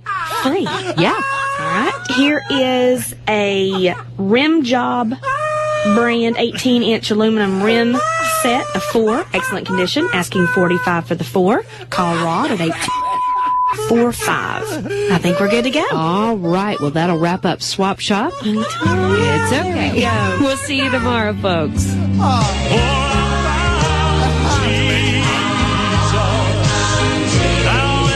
Sal and Richard, that's amazing. Wow. Oh, man. Wow. And I guess they fax or email everything in. And they just read it. They just read when it right she through. goes, after the dropping loads, when the other one goes, I would love to get some of that. Sign me up. Sign me up. I mean, that is a big full load, of course. You should let Sal email Beth now. That is great. He's earned his way back. Well, I even loved it when she said, Mother's, that would be so nice for Mother's Day, a nice jungle bunny. The jungle bunny can be tamed. It's wild, but it can be tamed. But it can be trained. Trained. Moms would love a jungle bunny. All right, look, why don't we get my man... Hey, look, I meant to ask you something, Richard, as long as I have you here. Richard Christie, everybody. Why wouldn't you tell me you got a record deal? You have a band of some sort that's signed with a record label? Hey, congrats, man. Thanks. I read the press release, and I was like, well, gee, why would Richard keep that a secret from me? Well, it wasn't really official till a few days ago, so... So why wouldn't you tell us a few days ago? Oh, I didn't want to, jinx it, Have we been Richard Christie? No, you this didn't is real. What? I didn't want to jinx it by, going around. And plus, I don't want to, act like I'm bragging or anything. Let's see here. I read the press release. So, famed metal drummer Richard Christie's new band, Charred Walls of the Damned. Wow. Well, that's a good name for a metal band. You want to hear how I got the name? How old are you again? What about Budapest Gambit? How old are you again? 35. Right. Charred Walls of the Damned. That's so like 15 years old. It's so cool sounding. Yeah. Well, you know, CWOD. You better come with something really heavy with that name. Oh, it is. Why Charred Walls of the Damned? Because I can actually, if Sal's listening, if he can put up the call. You know, the Tradio calls we've been doing for the last couple weeks? Yeah. The Christian radio station. So me and Sal started getting a little cocky and putting in even crazier stuff in his emails. Like I sold a used jizz rag and stuff like that. Right. So I guess they started to get wise to us. Mm-hmm. And they scolded us on the air a day or two ago. Yeah, they... Why didn't I hear that? Because I just finished editing it. Okay. If Sal says GP1 in dark gray. Okay. And the name came from them scolding us. They said Charred Walls of the Damned? Yeah. Oh, that's great. All right. So everybody knows what Richard's talking about. The guys have been back there calling into Tradio. And a lot of the Tradio is on Christian radio stations. And this is where you can swap and shop stuff. And they've been selling whacked out items on the air. All right. Let's take a listen to this. So they finally get wise. Yeah, well, I think maybe somebody called and told them either that we've been playing the calls or that, you know, somebody recognized that one of the things was fake. What color is it in? Did he say? Sal's just yelling out, he says dark gray. GP1, dark gray. Gotta just hit something here real quick and move on. There was some things that... an email, if you have tried to email us a swap shop item, we probably will be calling you to verify the items. We've had some things that were sent in, and the devil. And I pray for whoever is thinking that it's funny. Everyone. For anything that we don't want to get into it real big because you know what? No. It just makes me mad. But I will say this, is if you're listening, God loves you. Yeah. Jesus died on the cross for you. And I pray that if you're not saved, then I'd pray that the Lord would save you. Yeah. And so we're praying for you. Not in a bad mood or pray any kind of retribution upon you whatsoever, but we are praying that God will save your soul. Yeah. And so it's one way to get people to pray for you. We are praying for you here in the ministry and many others, and the Lord will. What a bunch of robots. Now let's get back to the swap shop. We have one porch monkey. They're feisty. Definitely save you if you would just call upon His name. He'll change your nature. Yeah. He'll make you a new creature. Amen. And you can come join us in heaven. Amen. Because one day the Lord's going to rapture us out. And there's nothing more than I would like to see is that individual, whoever you are, if you're listening. I'd love to see you sitting beside us there at the marriage supper of the Lamb, saved by God's grace and not in a devil's hell where you'd be putting your nails in the charred walls of the damned. I pray that you don't end there. Yeah. I pray that God will save you. Amen. And that's the prayer that we all have for you. Yep. We'll leave it at that. Yep. I like that. Now I see Charred Walls of the Damned to kind of get it. Now it's kind of funny. But I like that voice they put on. They're seething. And, you know, they're not saved. They're probably completely flawed human beings. And they, you know, well, I just want to say that we are praying for you. No kind of retribution. Just that Jesus who died on the cross for you is going to come back and get you. Yeah, he'd rather see you in the charred walls of the damned. I know. They want to see us burn. Where you'll be, but you can join us in heaven. You can join us in Fantasyland. Yeah, you can join us in the slams and the... Lambs of the God of the Blood. What was that meal? Yeah. It sounded like a good meal with the guide. I guess they picture themselves at a table with the Lord Jesus Christ, and they're going to be up in the sky, and you're going to be down below in the charred walls of the damned. You know, now that it's happened 2,000 years ago, I'm really appreciative that Jesus died for my sins. But if he said he was going to do that, wouldn't you go, look, don't do that, man. I don't want you to do that. Don't be such a martyr. Right. Yeah. I mean, I don't want you to do that. I'm not for my sins. But I like their thought, too. Like what? Well, let's imagine they're right, and they're up there in heaven, you're in hell, and Because, some guy says to you, "What are you in hell for? Did you partake in the Holocaust?" No, I made prank phone calls to Tradio. I mean, listen to the logic. I asked Tradio to sell one jungle bunny. A rim job. Should I play an example of what you did in case anyone missed it? Which is the good one, guys? GP1 in... I think it says more fake items. It's listed as more fake items. Okay. That's the newest one.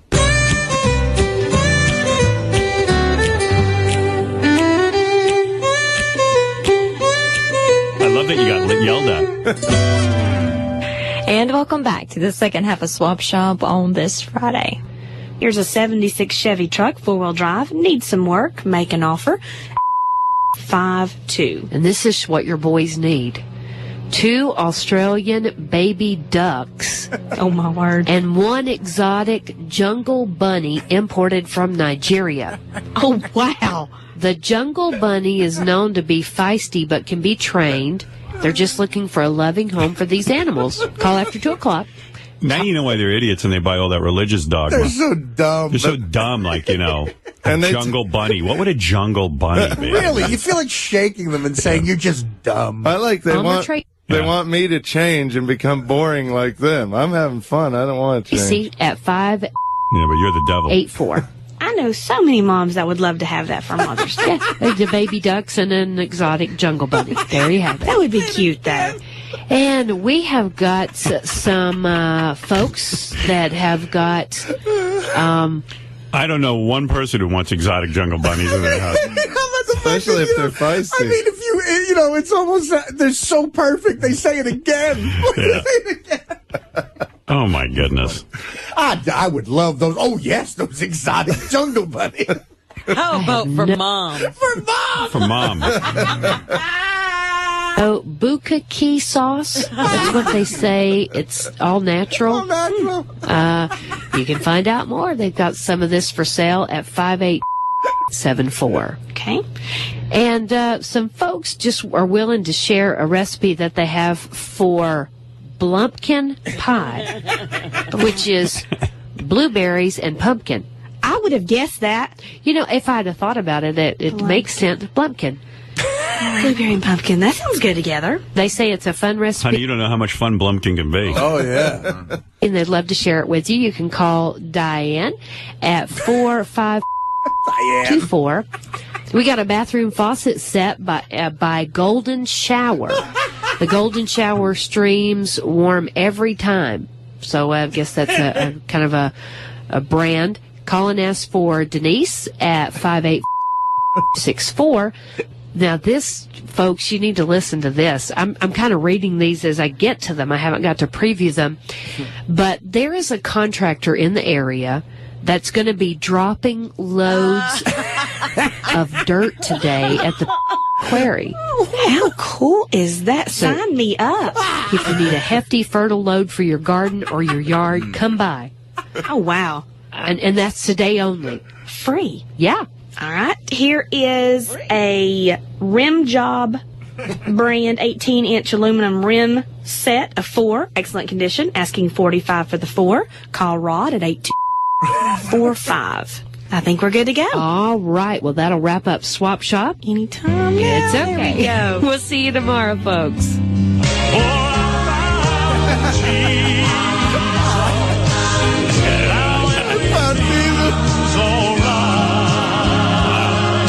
So that's why Sal and Richard got yelled at. I don't know what it says about my maturity, but I will laugh at that every time. And I got to thank Al Gore for inventing the internet, because it really has helped out the prank calling Tradio business, because I grew up when I was a young boy in Kansas. We had the same kind of show, but we didn't have the internet to email all these fake items. We'd have to sneak in the middle of the night and drop off like pieces of paper with all this crazy stuff. What about mailing it, Richard? Well, I didn't want them to have my return address. We'd sneak at like 2 in the morning and drop them off at this radio station. Yeah, the internet has made it much easier for your business. Mm-hmm. And your business is prankster and devil worshiper. Gotta just hit something here real quick and move on. I love that she's yelling at you. There was I think she's yelling at me, too, because after all, I laugh at all this. Yeah. She's yelling at anyone who thinks the call is funny, which is everyone in the world. Right.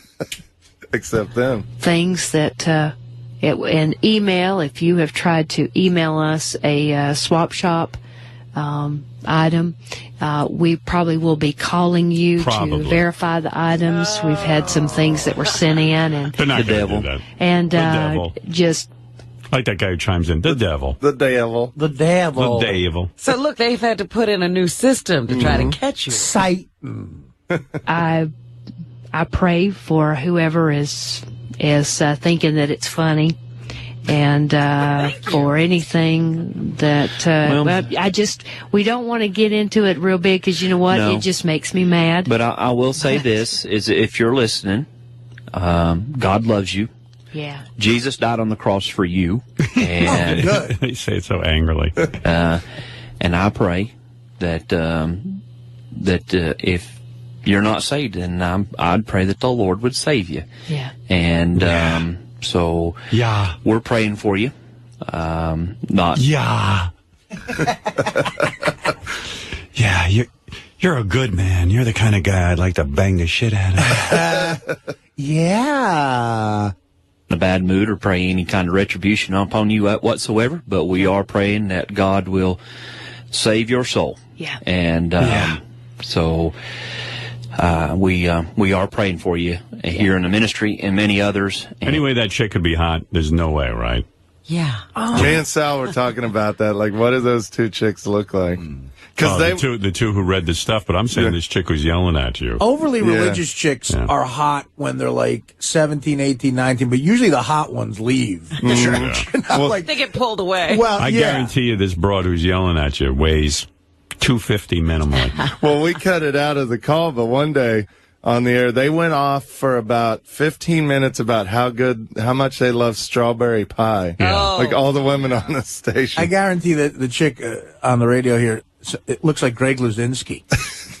And the Lord will definitely save you if you would just call upon His name. He'll change your nature. Yeah. He'll make you a new... Yeah, because she's got kind of a nice voice, but I guarantee you she looks like Newt Gingrich in a dress. You know. Some people think Rocky Allen has a nice voice. Right. Preacher. Amen. And you can come join us in heaven. Amen. Because one day the Lord's going to rapture us out.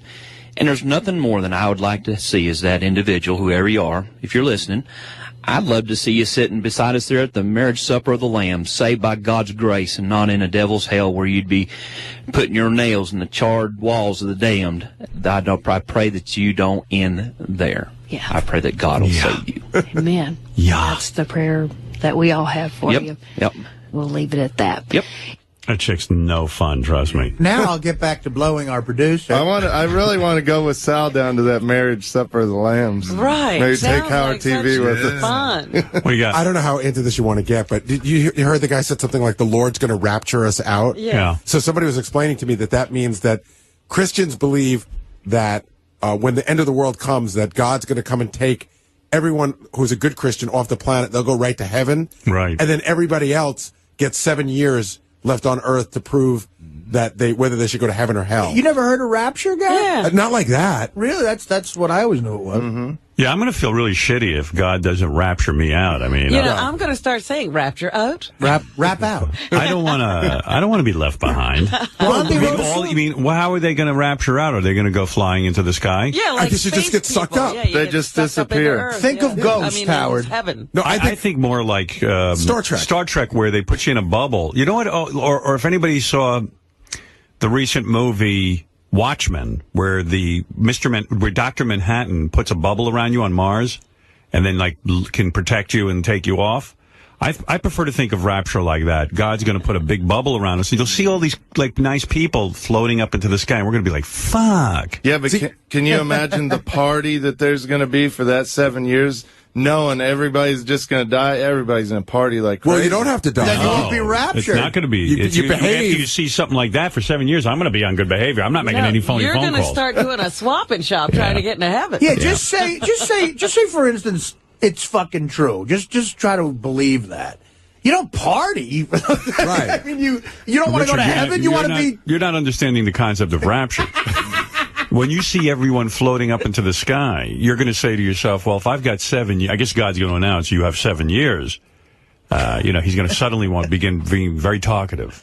Yeah. And he's going to tell you have 7 years to prove yourself to him.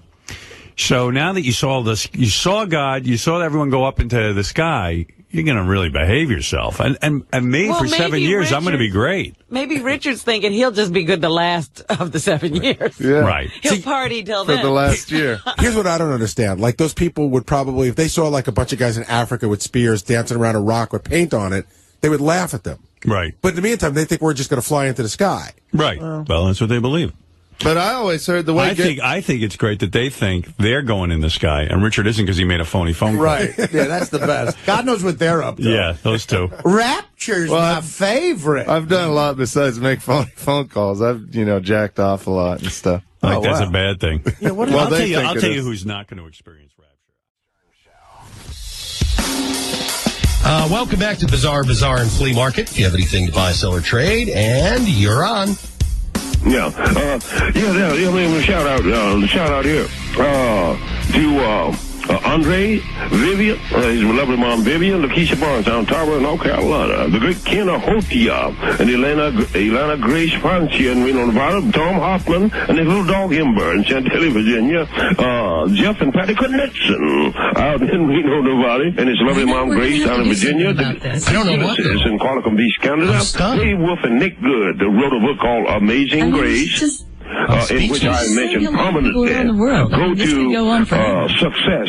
It's a marvelous book. I didn't want to do that. I was mesmerized, I was looking into Medusa's eyes. But I know. I couldn't look away.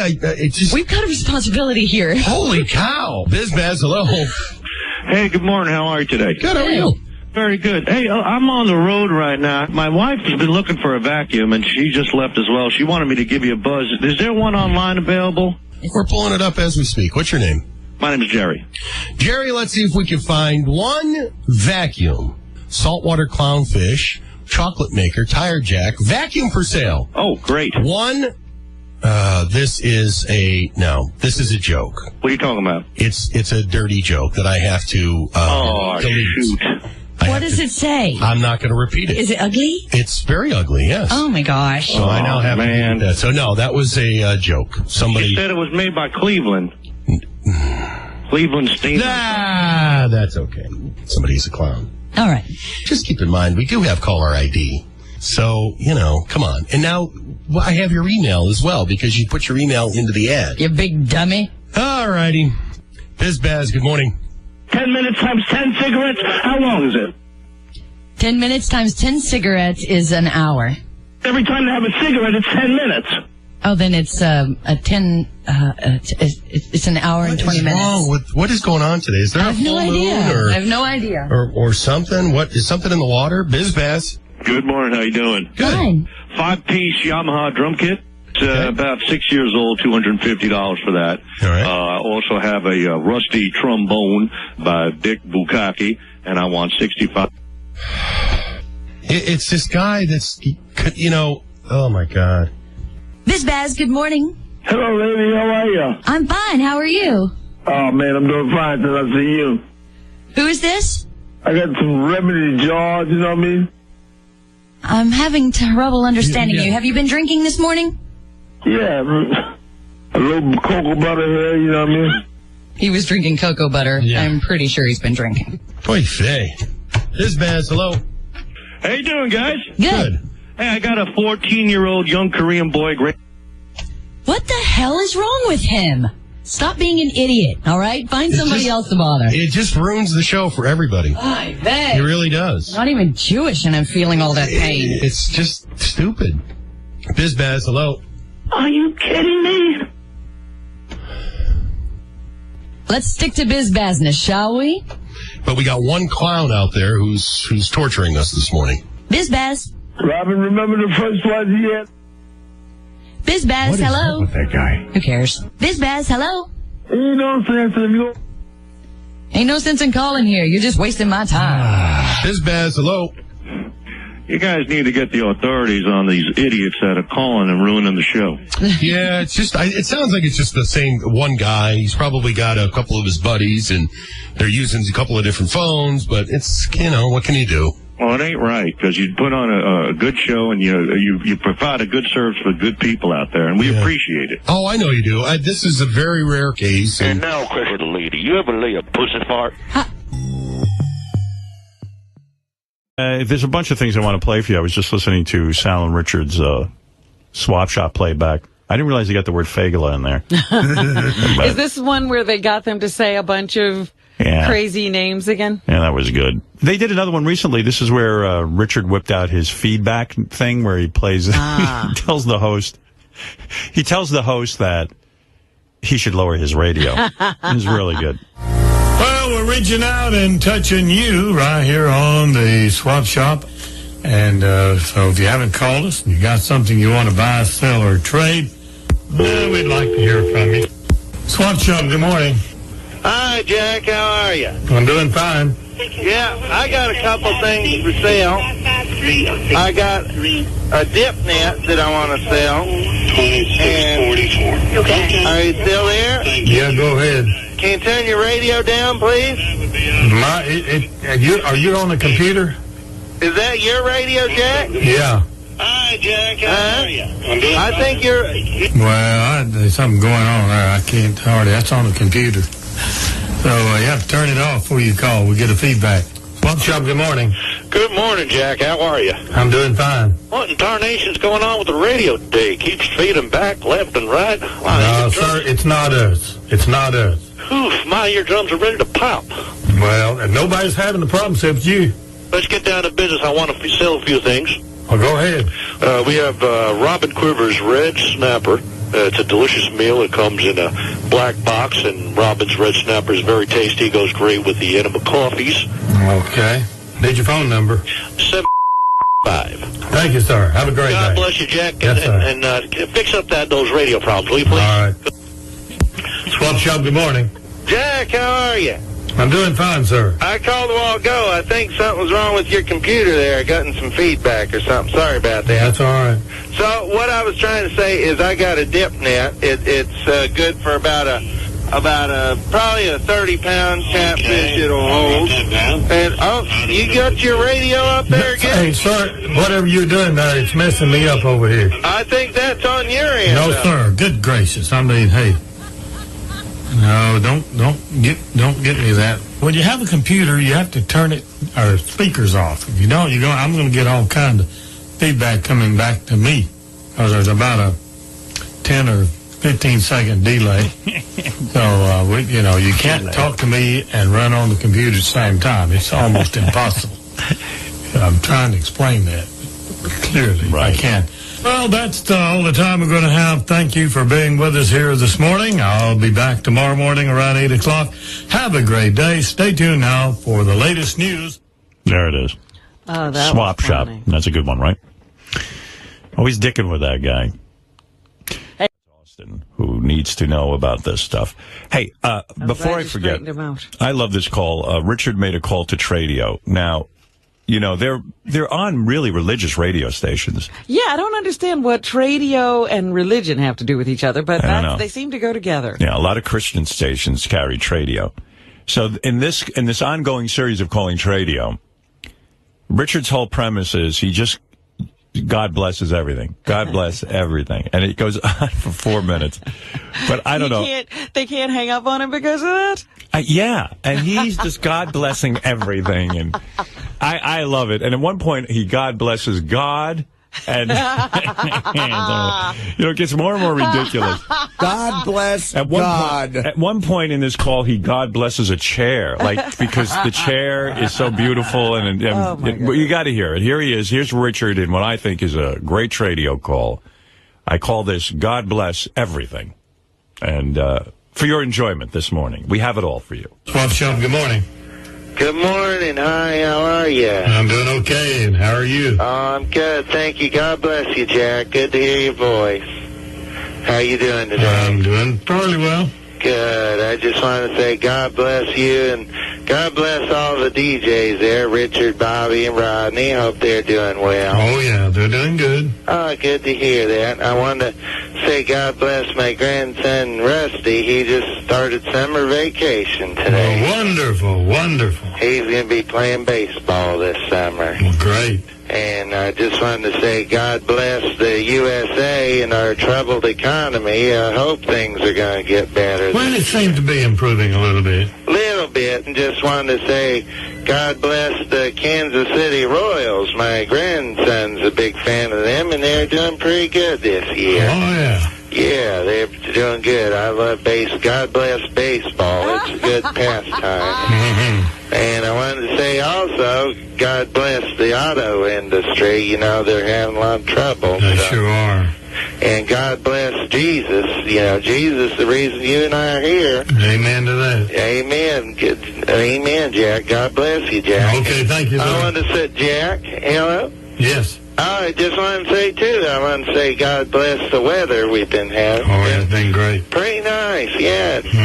Just wanted to say, you know, God bless the phone companies, too, because without them, I wouldn't even be talking to you right now. You got that right. And, you know, so God bless technology, too, and God bless Alexander Graham Bell for inventing the telephone, because without that, I don't know how I'd talk to you, Jack. I hear you. I guess I'd have to come up to the radio station and talk to you in person. And also, God bless email and computers, because people are able to email their swap shop items into you. That's it. Computer, so God bless that. And God bless microphones, because you're able to talk on the radio, and I love your voice. Well, thank you, sir, and I want you to have a good day. And God bless your sponsors, too. I want you got that right. Yeah, right. You're right. And God bless chairs, because I know right now you're sitting in a chair, and you'd have to stand up and do your podcast if you didn't have. So whoever invented the chair, God bless you. And I just wanted to also say God bless God, because without God and Jesus and Mary and Joseph, I don't think anything would be happening on this earth. You're right. Without anything. And I just wanted to say, you know, God bless vitamins, because I have old bones, and my bones are just not working like they used to, but with vitamins, they're working a little better than they were. That's right. You know, and God bless doctors for helping me, and, you know, and I also had a problem with my rectum, and my doctor fixed it up. He patched it up. It fell out the other day because I'm getting a little older, you know, as we all are, Jack. Right. And my rectum fell off, and he put it back in there, and it seems to be working fine. I went to the bathroom this morning, and everything came out all right. So God bless my rectum, and God bless God and my doctors, and God bless, you know, my grandson, Rusty, and God, is there anything I'm missing, Jack? I think you got them all, sir. Yeah, okay. Thank you, sir. Well, did I say God bless the other DJs? Yes, sir. You got it. God bless. Hold on, my grandson wanted to say, what, son? Oh, God bless our blessings. You got that right. Thank you, sir. Better go. Our blessings. All right. You know, make sure, don't forget, Jack, to count your blessings. I do every day. Thank you, sir. Okay. Oh, and God bless. God bless. All right. And we'll be back in just a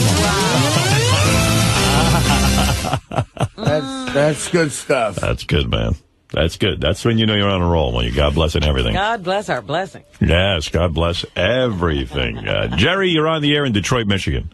Good morning. How you guys doing? Welcome to Tradio. Thank you very much. Yeah. Hey, Howard, I just want to say that lately...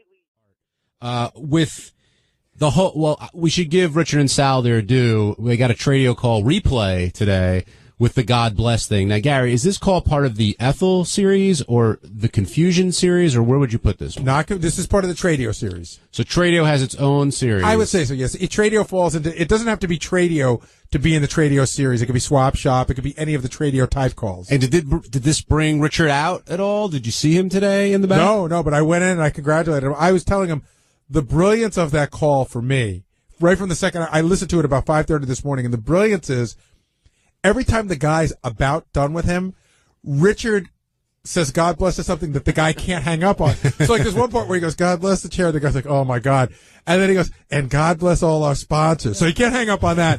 Then he does a couple of other like wacky things, and he says, God bless Jesus. So you can't hang up on Jesus. You can't hang up on the sponsors. I thought it was brilliantly crafted. And when Ethel worked her grandson into it, is that the way of Sal getting, is that like his Hitchcock thing where Sal has to be on the call along with Richard? No, because if that were the case, Sal would have been more prominent on the call. You think so? What tarnation's going on here? Well, I know those guys were thrilled with getting the call replayed today. So kudos to them. And I hear Teddy playing the music, which means it's time to wrap up the wrap-up show.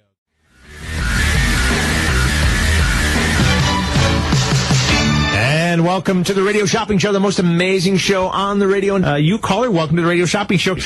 Yeah, hi. I'm going to put some stuff up for sale. It's a little tough for me. My wife passed away last year, so I'm finally partnering with some of her good stuff.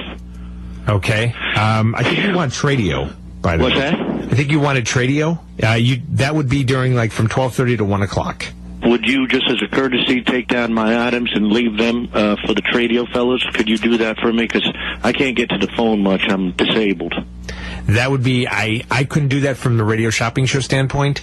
You'd have to call, unfortunately, from 12:30 to 1 o'clock. That's shit, that's... All right. And sorry about that, folks. And I believe he was disabled. And let's go back to... And also, there's a new show that's starting next Monday called Mortgage 101. And the host, Barclay Butler, is with us. And welcome to the Radio Shopping Show. Thank you very much. What's the format going to be? Primarily, it's going to be for education purposes. Okay. Thank you very much, Barclay. Thank you. And we'll look forward to talking to you later on Mondays. Let's go back to your calls. Continue with you, caller. How you doing today? Good. How are you? I'm doing good. Hey, I was curious real quick. Is Barclay Butler still around? No, he's not. Oh, it's his old buddy Rusty. I want to say hi to him.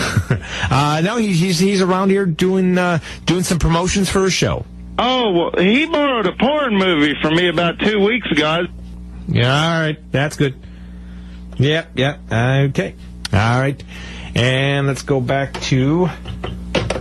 And let me see, having some interesting calls this morning, and of course, you know, we do when you have this many good savings on the Radio Shopping Show, you're always going to get interesting calls with the interesting savings, extraordinary calls, extraordinary savings here on the Radio Shopping Show. And let's go back to you, caller. Is this Sammy? That's correct. And Sammy, how can I help you? Any other bowling packages available? Bowling packages. I will tell you what we have, bowling-wise. I might have another Family Fantastic package. If there's one available, that would be wonderful. I've got the $80 going for $17. I've got a couple left. I can throw one in your bin. I'll take one of those bowling packages. All right. Those I are love great. that package, yeah. Yeah, it sounds like a great deal.